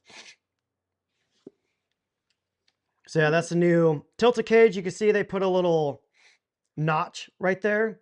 So if you're filming on the Mofage Poco Rear VND, this finally clears it. And then you still have a little piece of NATO rail right there. And then cold shoe port up here. You have to put your own NATO rail on top, which is annoying. I hate that cage companies are doing that. And then Arca Swiss bottom. So incredibly light, doesn't really get in your way. Damn, I should have positioned the light like this before. That's way better. It's wrapping around me better for sure. There we go.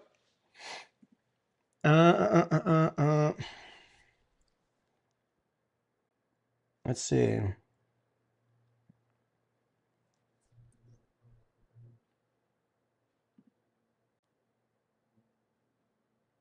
We can see your screen. It looks good.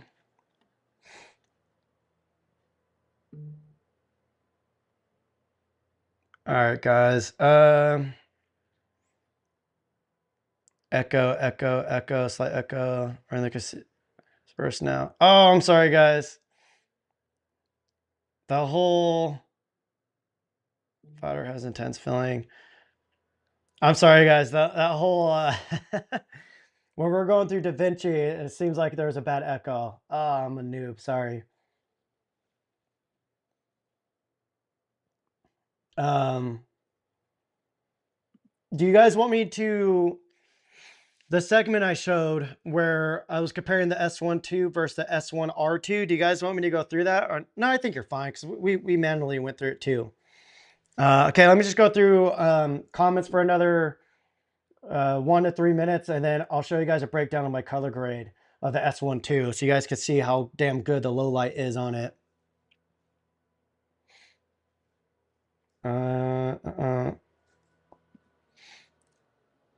Is the ISO 1K limiting when using? No. I mean, you just got to use more NDs, or you could still go up higher in the range too. You don't have to keep it there. Man, I got one little hair blowing into my nose. There it is. That was it.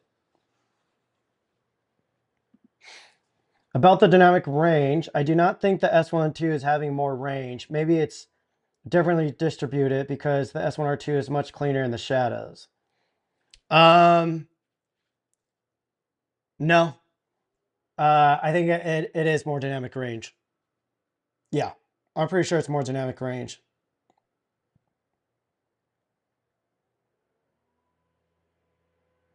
Let's see. Bro, I gotta show more. Again, guys, the reason I'm doing this live is I was producing a video comparing the S1II versus the S1R2.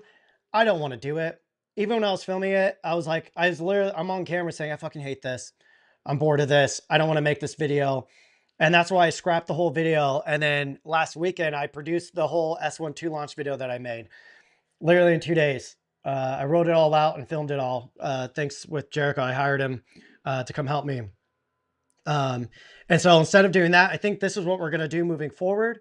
Brandon Washington and Jarrell are starting a fucking huge movement in the new camera space, which I think has been needed for a while. And that's more authenticity, more transparency, more connection with the community. And that's what we're doing here. But moving to the future, videos that I don't want to do, I'm just going to do live streams, and I'm going to, I'm going to prepare some footage that we can look at together and some examples. But I like this way more because now you guys can ask me directly. You guys will be able to see I'm not hiding anything. I'm not making up any fucking bullshit. I'm being honest. I'm being upfront. There's what are you going to attack me about if it's live? And I bet you too, the little keyboard warrior is going to be too scared to get into the chat too. I won't answer that, but what I would say is I didn't buy the A9 III.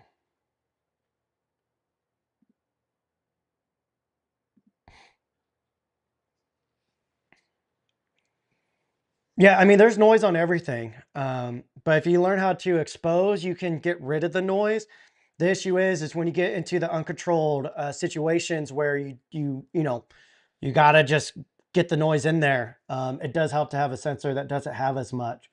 But it's the same thing with like color, where people complain about color science. I'm like, I'm not going to allow you to use that excuse. You need to learn how to fucking color grade and edit your photos. If you want to blame color science, then you're never going to, that shows you're not going to take accountability that you need more to learn. Homeboy said Panasonic's quite expensive. What the fuck are you talking about, broski? Sony has the most expensive mirrorless cameras on the market, which they deserve because for a while there, they were top dog. I think this S1II is now officially top dog.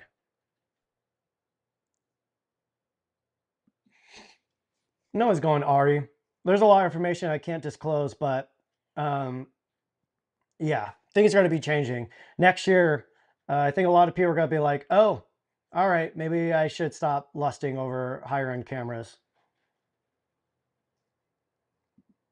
Bro, what the fuck are you talking? Man, there's some psychos up in this chat. Why can't Panasonic just make a camera without compromises? The FX3 and A7III were so simple and direct. Wow. You should go try shooting on a rock. Like, go pick up a rock, go film with that. If you think the S1II has compromises and the FX3 and A7S3 is better, what the fuck are you talking about?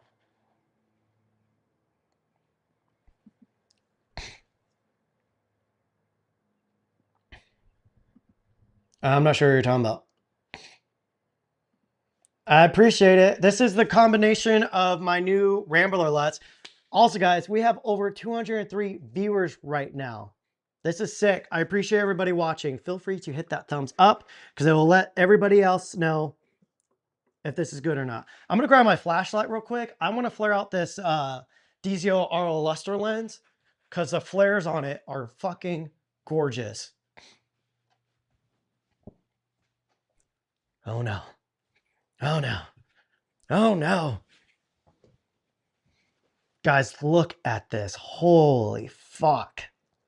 Wow. I will say these lenses flare out a little bit too easy. I'm like way on the edge right now, and we're still getting a flare there. So I do wish these had a tiny bit better flare control while not changing the flares. I don't know if that's possible. Holy fuck, look at this. But yeah, if I do end up keeping these ones, I do want to use them on commercial shoots, but these flares could be an issue for that. Because a lot of the times on like run and gun commercial shoots, we don't have control over the lighting sometimes.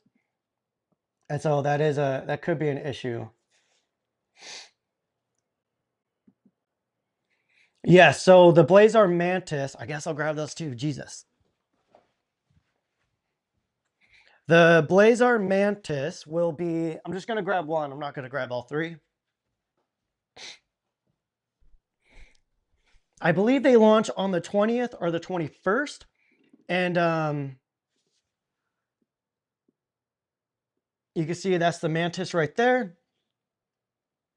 Where's my focus? There it is.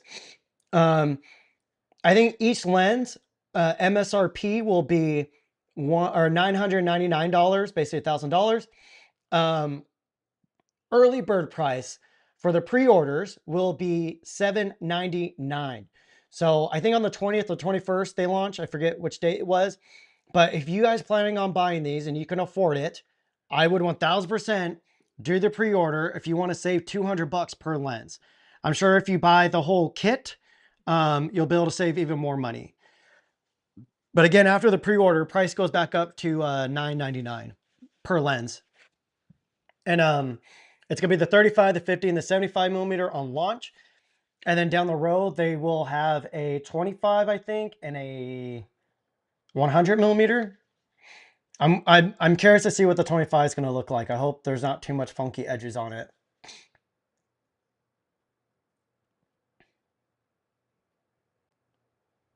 Let's see.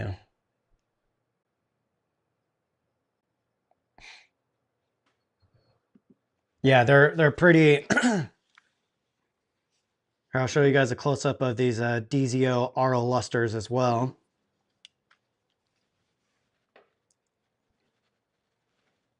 They are definitely way more heavy. My, you know, I got bigger arms than Tight Shirt Terry, yet I'm still shaking holding these out. But yeah, these lenses are absolutely gorgeous. Let me show you guys the flaring on them. Where'd that flashlight just go? So you guys can see the white balance on this flashlight's 4,000 Kelvin. I know that's nerdy that I know that. But you guys can see the coating, even on the lens, is gold. So beautiful, beautiful, beautiful. I'm obsessed with these lenses. Okay. Think I'm focused there. All right.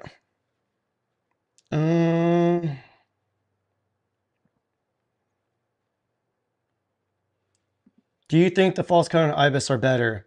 On the S1II versus Z6III? Yeah, all day. Way better than the Z6III, sadly. I think it's 4,000 or 5,000. I don't recall. Or maybe it's 64. Kofi says 64. I don't know. I don't remember, actually. Yeah, I would love like a 4K or 6K Red Raptor X Z mount. Let me see. I'm trying to blast through some of these comments to catch up. I appreciate it again, brother. Oh, this is something I left out. Thank you, Sneaker Gears, for reminding me. When it comes to autofocus, Lumix has really stepped it up. Subject tracking, I would say, is probably 99% close to Sony and Nikon now. Subject tracking being like human objects, birds, cars, motorcycles, planes, all that. It's incredibly good. Where the Lumix downfall is object tracking. So say I want to object track this lens. It doesn't feel as sticky as Sony or as Nikon. Nikon's object tracking is actually pretty good. I would say Nikon's object tracking is 99% to Sony. And then for a percentage for the Lumix, their object tracking, I'd put at like fucking 46%. It's weird. I don't know why their object tracking is still not on par.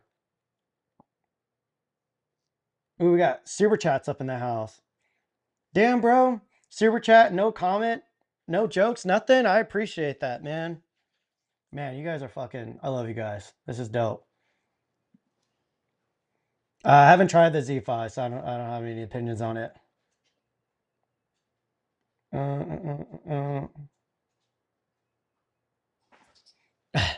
I love Kim on live stream. He reminds me of how my grandpa would run a live stream. Reading comments from 40 minutes ago. Bro, I can't keep up with all this. Again, in 2 minutes, guys, we'll do the color grade breakdown. I know I'm taking forever to get to it, but I'm just trying to get through these comments.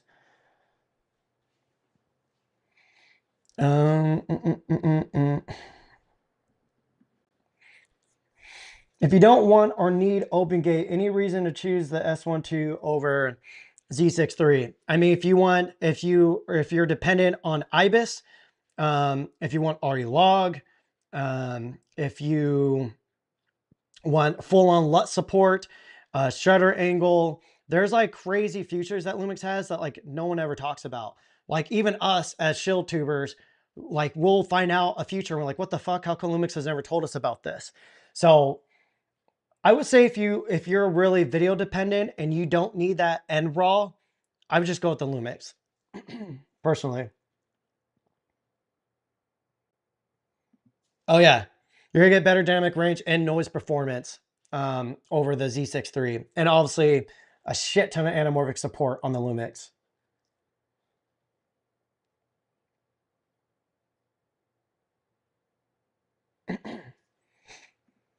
Yeah, again, guys, if you're on a budget, get whatever the fuck you need to get. Like, if you can't afford $3,200 for the camera, then there's no fucking reason to even talk about it. I don't get why people are having this debate. If you can't afford to buy the S1II, but you can afford the Nikon Z6III, then fucking just buy the Nikon Z6III, damn it. You know, come on, let's move on. What will be the gamut for the RE Log C? I can't find the info. Love your job. I'm not sure. I know the base ISOs are going to be shifting. Like that's how much it affects the internals of the camera. So I think the base ISOs change as well once the RE log is in there. But it should be the same, like 420 and all that. If it should be available in all the resolutions and codecs. The gamut should be just both RE log C. So the what is it? Jesus. The color and the gamut stuff. Jesus, I'm blanking on whatever the fuck it is.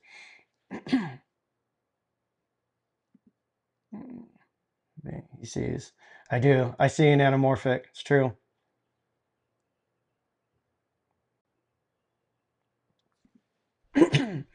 Yeah, I heard about this too. I think that's gonna be, if they could like implement basically a red raw workflow, the N raw, it's gonna be pretty fucking cool.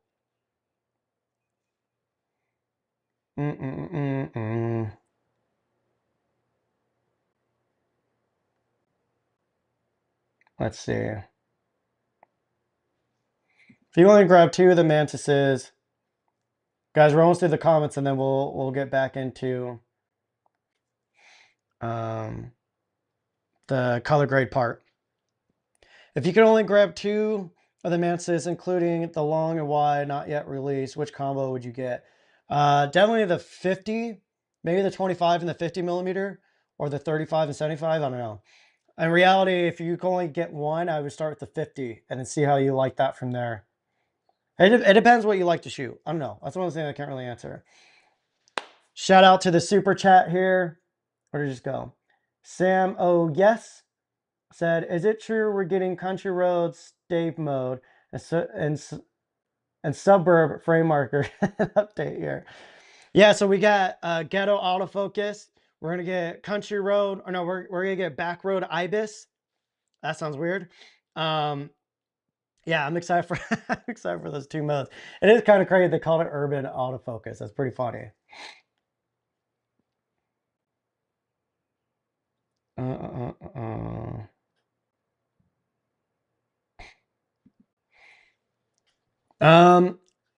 Yeah, I mean, you can't even implement the LUTs. They don't have any LUT support. So even if I did make one, you wouldn't be able to use it. This is the thing. Like Nikon has some catching up to do when it comes to cinema features. Got another freaking super chat. You guys are crushing it. Holy shit. I like how I said I might turn off super chats because I don't want you guys sending me money, and you guys send more. The fact that Pixel 12K is L mount combined with what Lumix is doing makes it even easier to leave Sony Pixel 12K A cam, S1II B cam, 2025's B. Yep, that's my exact plan. I'm fucking super excited to combine those two cameras. Why does my chat keep fucking jumping? What response to record button like on let's thank you. Damn, another super chat. Jesus Christ, guys. Y'all need to calm down. Holy shit, 50 bucks. Marlon, bro, thank you. Get a cup of coffee for all your help, man. I need a Lumix S1II. Thank you again, man. Man, y'all gonna make me emotional. I love community. That's what it's all about.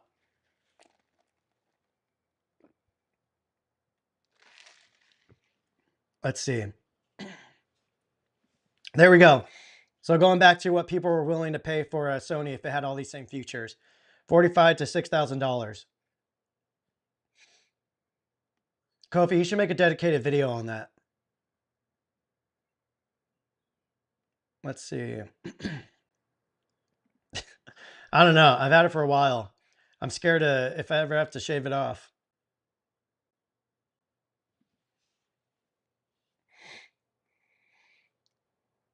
Let's see. Man, my chat keeps jumping. I don't know why. All right.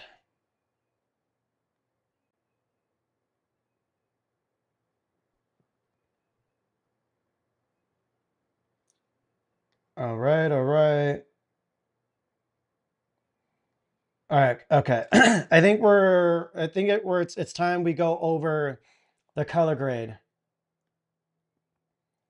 Also, JC, yes, artists over camera nerds.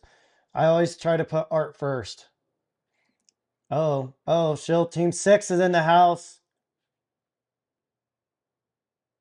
Damn, another super chat. Jesus Christ. Do you think Nikon will add red log? I'm not sure. I don't have any information on that, but I think what they might do first is implement like basically making NRAW to where you put it into DaVinci, it acts like red log, which I think is great. But NRAW is Tico RAW. It's a different technology of RAW. So you can't utilize it the way you utilize red log. So I'm interested if they're even able to implement red log into their cameras.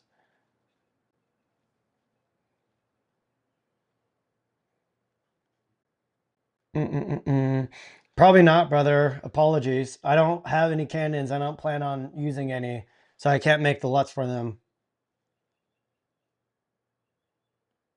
Gary, the $10,000 giveaway contest I'm going to do, maybe July, if I could get everything together in time. Oh, can you guys hear me pissing? Obsession. Joker's wild. How do us ADHD people transition from one lifestyle to another? Obsession. You got to be obsessed with what you're getting into, and you got to lose sleep, and you got to be willing to work your ass off. You got to be willing to, when your energy kicks in to get shit done, you got to go full force with it. I'll go over the giveaway again before we wrap up the live. Remind me.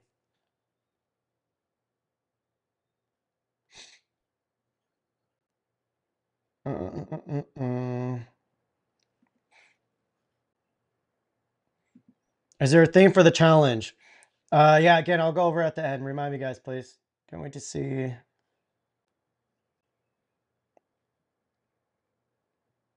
Emerson, you might be seeing me here in hours. I'll shoot you a text. I don't want to say too much live because stalkers.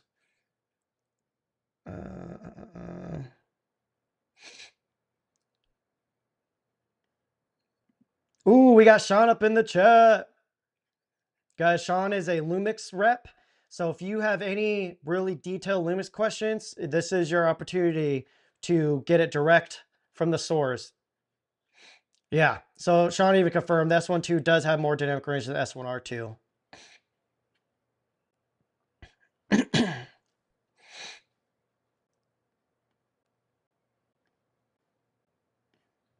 Brother, I don't put too much thought into it, but I will swing back. Can Nikon add? I'm sure Nikon could add OpenGate via firmware. The question is, can their processors handle it? S1II will have more color fidelity and dynamic range than the, well, maybe not color fidelity, I'm not sure. Yeah, that would be interesting. When it comes to the Pixels 12K, that's where maybe that's the thing I'll test, because I'll need to see how the S1R2, or no, I'll need to see how the S1II and the Pixels 12K, how they match up. Like let's say if the S1II ends up looking just as good, even without RAW, you know, that's going to come into the thing of like, do you need the Pixels 12K then? Damn, another fucking $50. Jesus Christ, guys. Y'all need to come down. Appreciate all your help. This is from James David. Appreciate all your help in the past, Cam, as a fellow ADHD homie. So appreciate your business and willingness to shut down the clowns. I own an S1R2. Just order the S1II. Can't wait to add my diesel film lenses. Brother, I appreciate that. This community is fucking insane. The support, it's overwhelming sometimes. All right. Jeez, that's another fucking super chat. You guys, y'all need to chill. All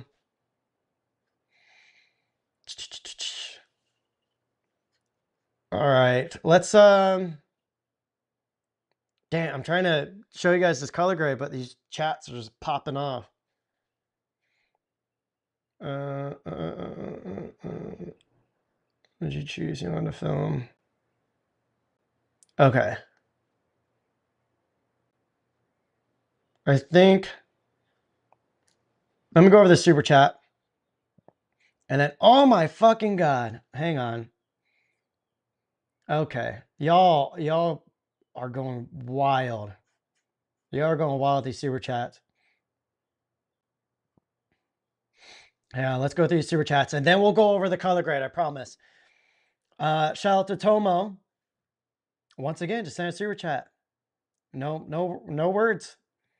And then another 20 and CHF. I don't know what money is that. I appreciate that. Jesus Christ, Mullin just sent $100. Bro, dude, you are the best kid. Oh my God. Man, y'all are, I appreciate you guys, seriously. Last super chat right here, then we'll go into the color grade. Shooting with the A7 IV, mostly club events. Not sure if I'm using S1R2 or S1II. Curious about ISO performance differences, especially when downsampling. Any insights?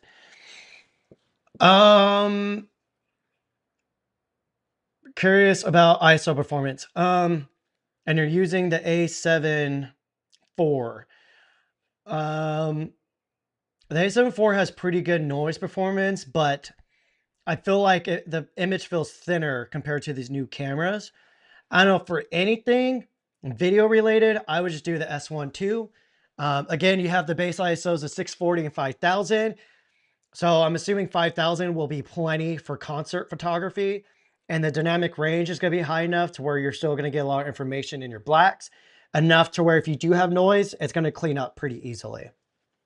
So, all right, let's go back into our color grade now. Let me pause.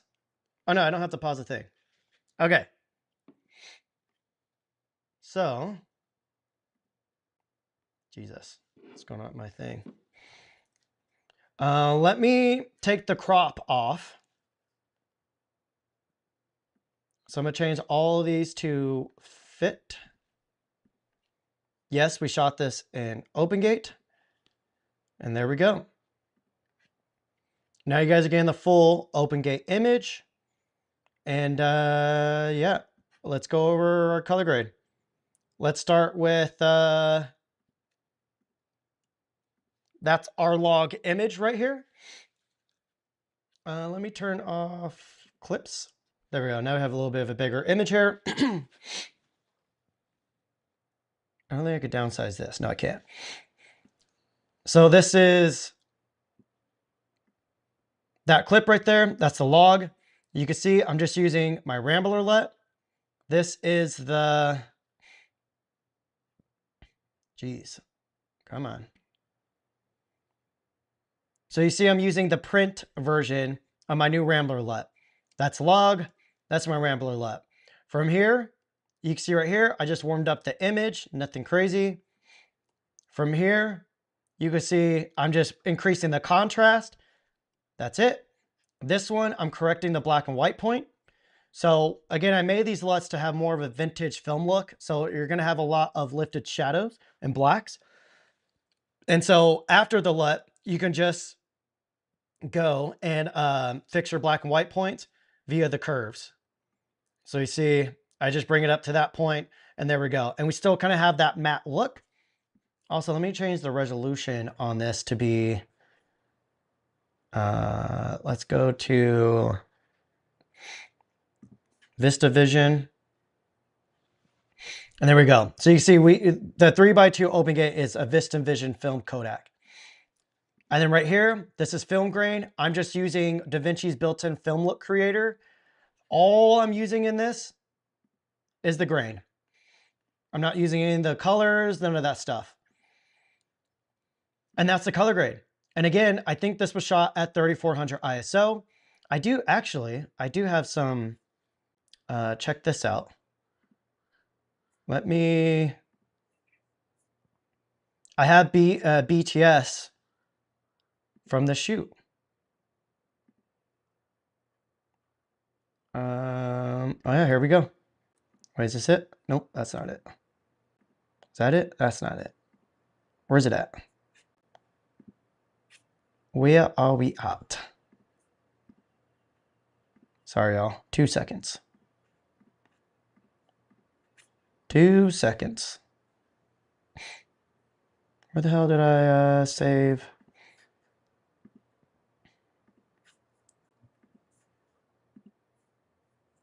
There it is. Oh, maybe I didn't transfer the Pocket 3 footage, actually. Sorry, y'all. I didn't. Okay. So I guess we can't go over the BTS. Well, I'll do a video down the road showing you guys the BTS, and because I show you guys how I do the lighting. Let's go to the next clip. I'll bust through this one real quick, and I'll show you guys the clip that I had to use noise reduction on. So this is the log clip of this shot, and we just put this on a slider. We have the same LUT on there. That's what our LUT is doing. You can see the RO luster lens. Even just this light is flaring out our lens here. So that's how easily these lenses do flare. The shot's a little crooked. This house was built in 1902. So, you know, there's a lot of like quirky walls in this thing. Anyways, you can see this was my exposure, and you can see how bright we shot this. But in post, I go and I lower the exposure. And now we have more of a darker type look. From here, I cool down my white balance. I want more of that blue night look. From here, what I do in this one, I think this was just I just desaturate the image a little bit in that node. And this node, I'm increasing contrast just a little bit without width. Next one, I think I just lower the blue channels because I put the light over here a little too blue. So this is just desaturating all the blue. So it looks a little more real and less saturated. And then once again, I'm correcting my black and white points. So if I wanted to, I could have gone with that flatter look, but you know, there's a time and place for that. So that's just the correct white point, and then my film grade again. That's that shot. Let's go over this one real quick. And I think after this is the window shot. That sure knows originally gonna be my film grain. So So let's put on my LUT. Again, same LUT. And you guys can see how bright we shot this. This is how you get that low light look that still looks very thick and filmic. You overexpose in camera when you're filming it. So you see that's a LUT with and without. Then I go and I lower that exposure again. Again, we're basically lowering it a stop. And again, I have this set to Panasonic V-Log. Okay. From here, I'm color matching everything. So I'm cooling it down. And then from there, I'm doing more color adjustments on top of it. I don't know why I didn't do it just in here, but you know, sometimes this is just my workflow. From here, you can see the light over here was shifting green because I forgot to set the color balance on this light. So since this light's putting a lot of color into the rest of the image, I just wanted to correct this area. So basically I went in and I went to my hues and I corrected the blues and that more greenish yellow to a warmer look. And then I pushed the blues towards a little bit of teal, and then I desaturated a little bit of those yellows. Right here, we have our contrast once again, right there. Then we have, what I do here? I'm desaturating the blue channel again, correcting my black and white points. And that's that shot. That's all that shot is. This shot, real simple, pretty much the same thing. That's the same shot. Now this is the shot that we did noise reduction on. So let me guys show you the grade on this. So first off, you can see how bright that exposure is. It's incredibly bright. Bright and washed out because we're shooting through a window. That car just happened to pass at the right time. Here's my LUT. So even with the LUT, you can see very bright. And you can see the noise in there. Let me just play it back. Let me mute this. So here's the shot. And you can see it almost looks like there's film grain in it already. So even though it is noisy, it's a pleasant noise, honestly. So there we go. And then from here, this is the only clip I use noise reduction on. That's the noise reduction on. You can see very simple settings. Only at 6%. I could have cranked this way up like that, but it didn't need it because the noise has a good texture in this shot at least.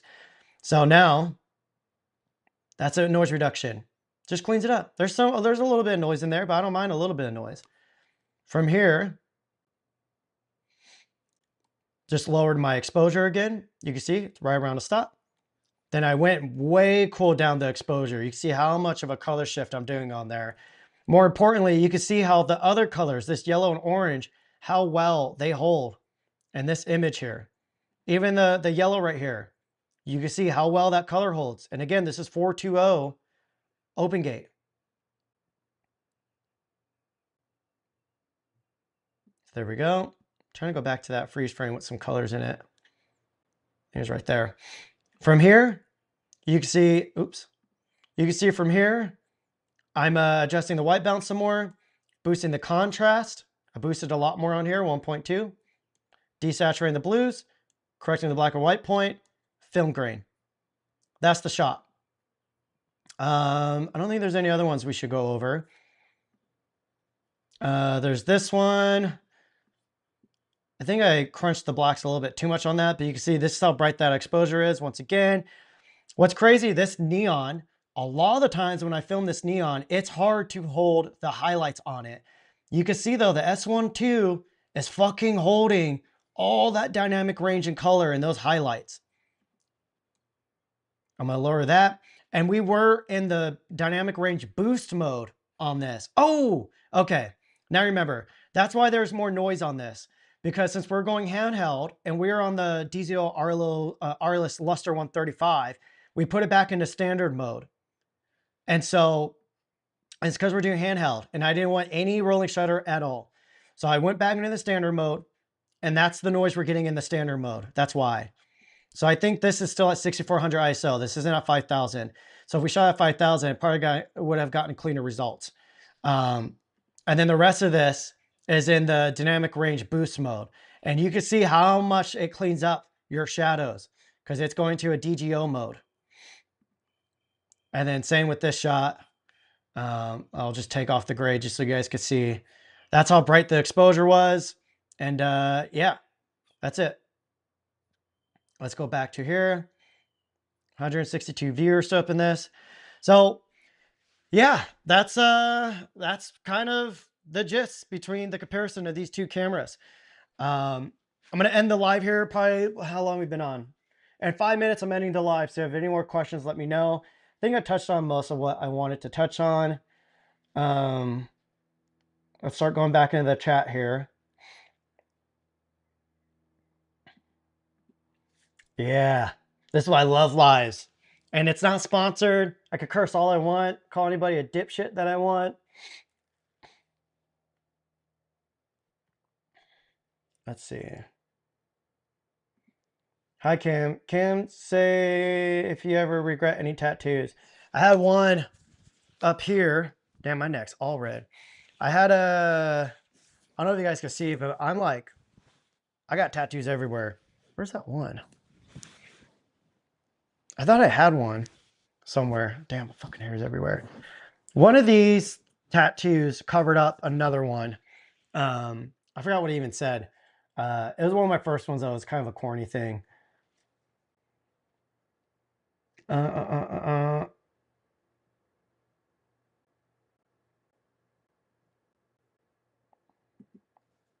Man, the super chat's still coming in. Y'all wild. You guys are wild for all these snooper chats. Snooper chats? Super chats.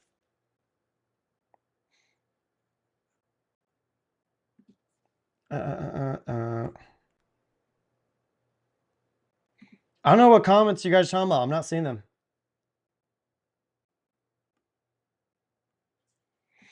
So David Moda, the Blazar Mantises will be on pre-order on Blazar's website on the 20th.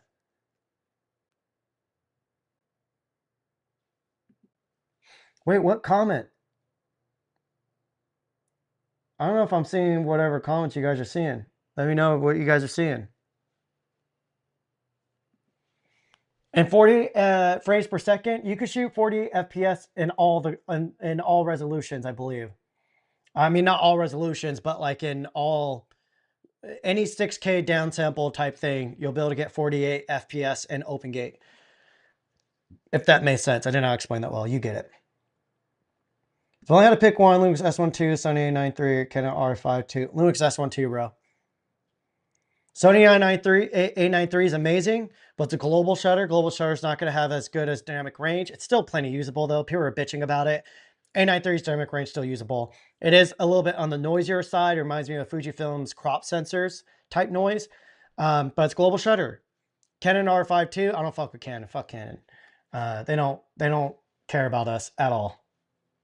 They care more about you know, business than helping the creator.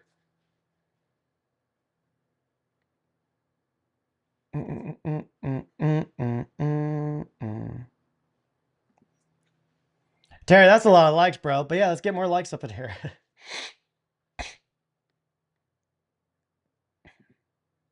Brother, I'm telling you, these super chats. I think that's the same one as before, but again, I'm sorry, just clapping in the mic too. Crazy though. Hey, Brandon, I'm pretty sure you're close to being in Shield Team 6 in here.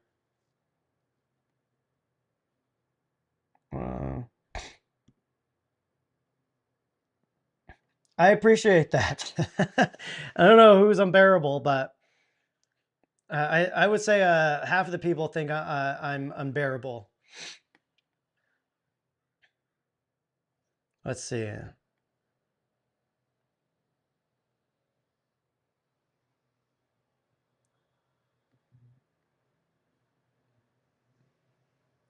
Let's see. Wait, who's telling Sean shot? Man, I'm not seeing whatever crazy comments you all are seeing.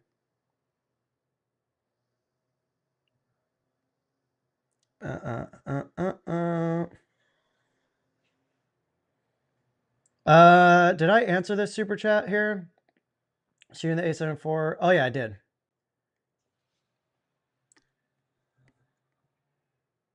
I appreciate that, Bailey. I agree. I agree. I think the S1II is the best hybrid mirrorless camera on the market right now. That's when the haters go, "Oh, you said all this is blah, blah." It's like, yeah, you dipshits. If a new camera comes out, it tends to be really good. Sometimes it's not. Stay tuned.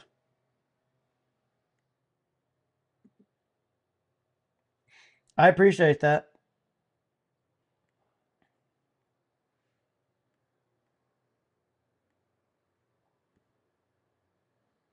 It's funny, I get a thumbs down, but a super chat in the same moment. I'm not seeing the super chat though. Am I missing super chat, guys? I think I am. Brandon Talbot. If you guys don't know who Brandon Talbot is, he's one of the most authentic, genuine, kind human beings on YouTube. Go check out his channel. But he needs to change his damn channel name. Pumped for this S1II. I'm very tempted in selling a few cameras and getting it an S1R II video. Yeah, dude. Let me know.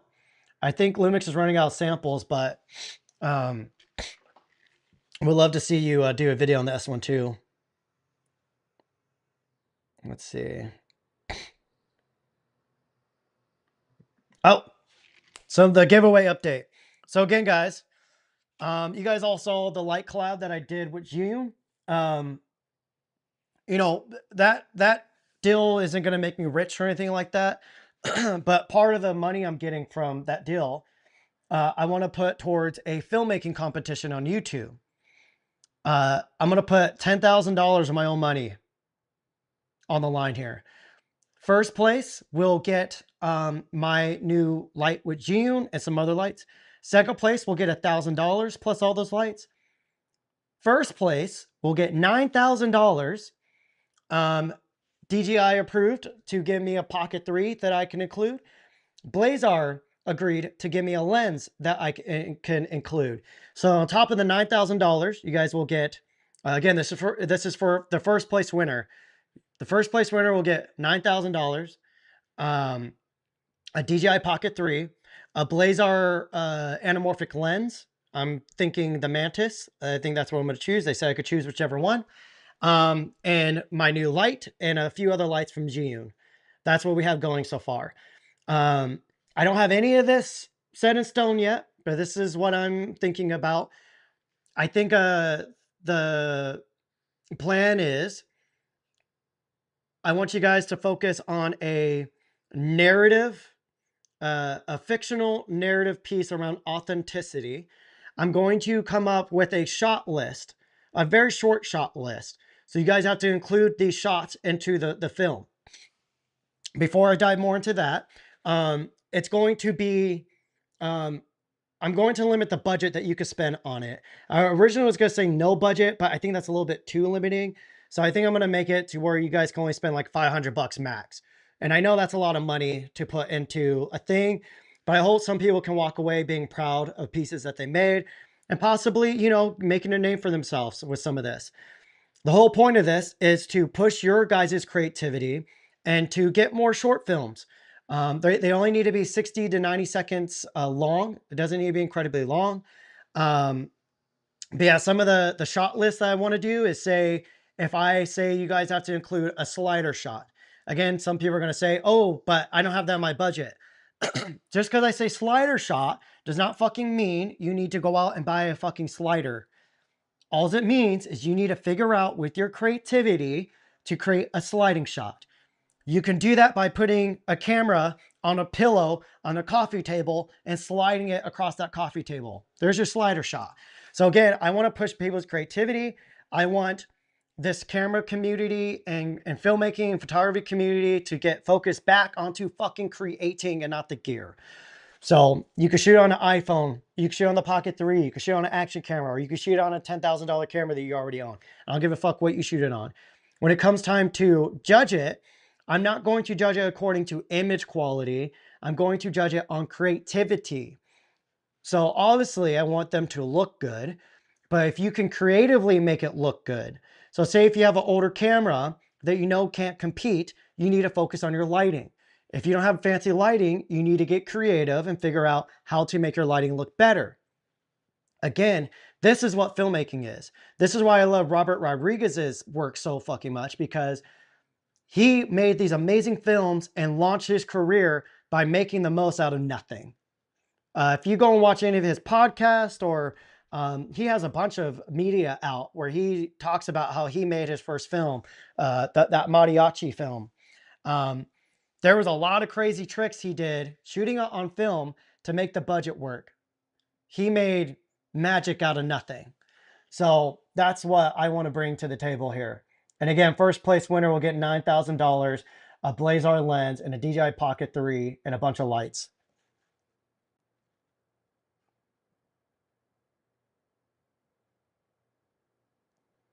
Guys, I'm going to pop off here soon. Like 30 seconds. No, not 30, like 90 seconds. Let me try to get some more of these cons before I pop off. Hey, brother. Got a lot of shills up in here. Yes, I do have plans to make some red LUTs. Stay tuned.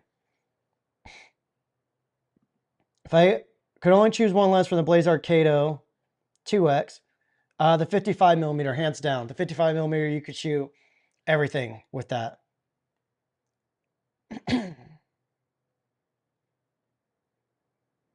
Well, I was working, but saw the notification came. Mag is live. I'm joining. Bro, I appreciate you, but go to bed, brother. Rest is more important than this live. You can watch it on the playback. It'll be up. Send care need to have, let's see. The Blazar Mantises, since they're 1.33x anamorphics, you're going to have cleaner distortion overall. You're going to have better sharpness, better contrast, better everything. You'll be able to use them with 16:9 sensors or open gate sensors, and they still have 2x bokeh. I think secretly, you know, this says T2 on it, but I think secretly these are probably like T1.4 lenses. But since they have that anamorphic aperture, oval aperture blades, you know, you lose some light or transmission with that. And so I think technically these are faster lenses. So when I did my comparison, even though I did all the comparisons at T2.8 in my Mantis video, there's more bokeh on here, because I think technically you're getting like, if you're at T2.8, you're probably getting like T2 type bokeh, but with T2.8 light transmission, if that makes sense.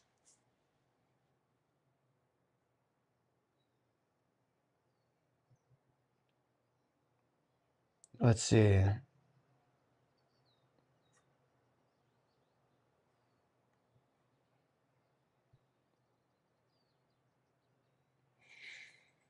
All right. I'm using, let me go over the, I'll go over my streaming setup real quick, and then I'll pop off. Let's go through the last bit of comments.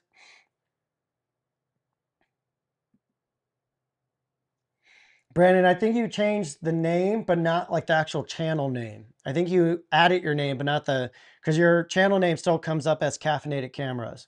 So I think you should just revert them, or whatever. Ty, the LUTs are already up. I'll put them in the description after I get off the live. But they're only available for Lumix right now. Usually when I launch them, I wait to see if anybody has any issues. And I also keep using them really heavily and see if I have any issues. And once I get everything ironed out, I update the current ones for sale. And then I start making them for other cameras as I start, you know, throwing them into there.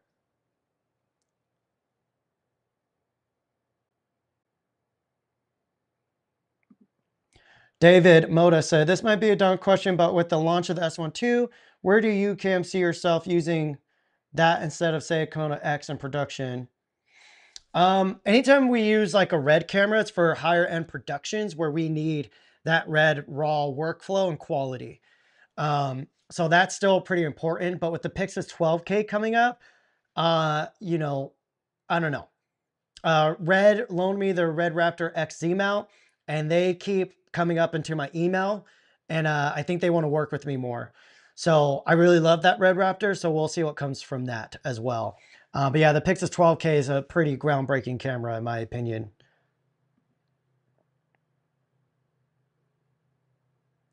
Let's see. That's a good question. Thank you. Let me add that to my to-do list. Let me get my notebook real quick.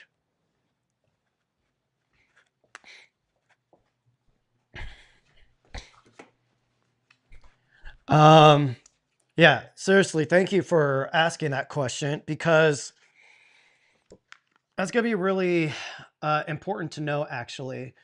Because what could possibly be an issue is, you know, I don't know if I'm allowed to, like, say if you enter a contest and you're going to win $9,000 USD, but you're in a different country, I might not be able to give you that money.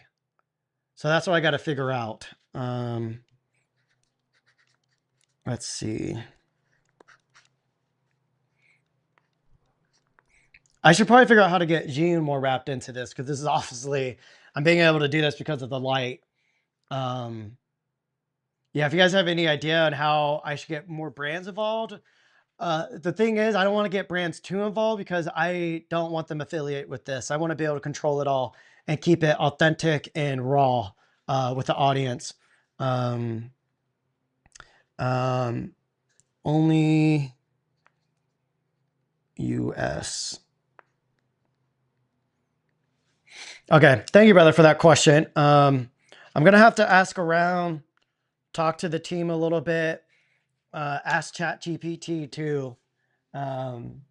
Yeah, I would have loved to do like a giveaway and everything too, but I guess that's not you. I legally can't do that because I guess that counts as like a lottery or something. So yeah, but a competition is more funner anyway. So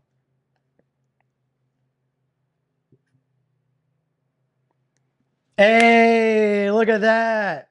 Now we know Brandon Talbot.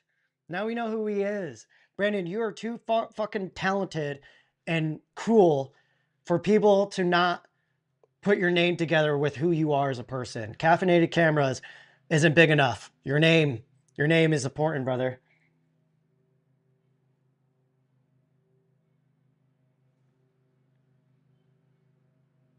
All right. So that's it for this live, guys. We had over 200 viewers at one point. This was crazy. 179 fucking likes. That's insane. I fucking love you guys. Let's wrap this up by showing you guys the setup. We're on the DZO Arl Luster lenses. Everybody hit the thumbs up before we leave. This is your final chance. These are the DZO Arl Lusters. These are chrome, not chrome. These are like brass gold lenses here. Let's one last time go to our Lumix S1II camera. You guys can see it. This is the new boy right here. This is the new guy. Let me get even more light on this puppy. This is the new Lumix S1II with the DZO Arl luster. You can see that beautiful gold coating. Look at that lens. That is a fucking thing of beauty. Y'all know I'm a D-bag and I love cool looking shit. All right. Now you can see we're plugged directly into the S1II. We're plugged directly in via USB-C. So I could go to my camera switch window here. Well, let me redo it. One sec. Ecamm didn't pick it up for some reason. Oops, didn't mean to do that either. There we go. So you're going to see, I'm going to go straight from this camera. Oh, wait, sorry, I messed it up. We're going to go straight from the Blackmagic Pixis with the Arl luster straight to this camera via USB-C. Boom. Look at that. I could still, you know, I can operate it all from here. And I can look at the back of my screen. So I can leave the stream so I can show you guys this. So you can see DZO Arl luster. I can even change my white balance while we're streaming here. So let me warm this puppy up. There we go. I can even, I guess that's good. We'll just go with that. So you can see we have the DZO Arl luster 40mm. That's what we're streaming on. We have a tilt-to-focus motor plugged directly into the USB-C port on the Pixis, right on this side here. You guys can see that. It does power focus motors, which is super sick. And then this is the Blackmagic Pixis with the beautiful side screen. We have the tilter cage on there as well. And you can see how the DZO RL luster is flaring out. I just have it plugged in directly into my DJI mini mics right here. And then power directly through DC port. And then we're just going USB-C into my MacBook setup right here. And I will open up this to wide open and we will wrap up this live right now. So you can see now the DZO 40 RL luster is wide open. Let's rack this. Boom. And one last time, let's do our flares as we end this live. If I grab focus at T1.4. Come on. There's our wide open flares. Absolutely fucking beautiful. All right, y'all. Hope you guys enjoy this live. I appreciate and love all of you guys. I love the community that we're building here. And the S1II is fucking amazing.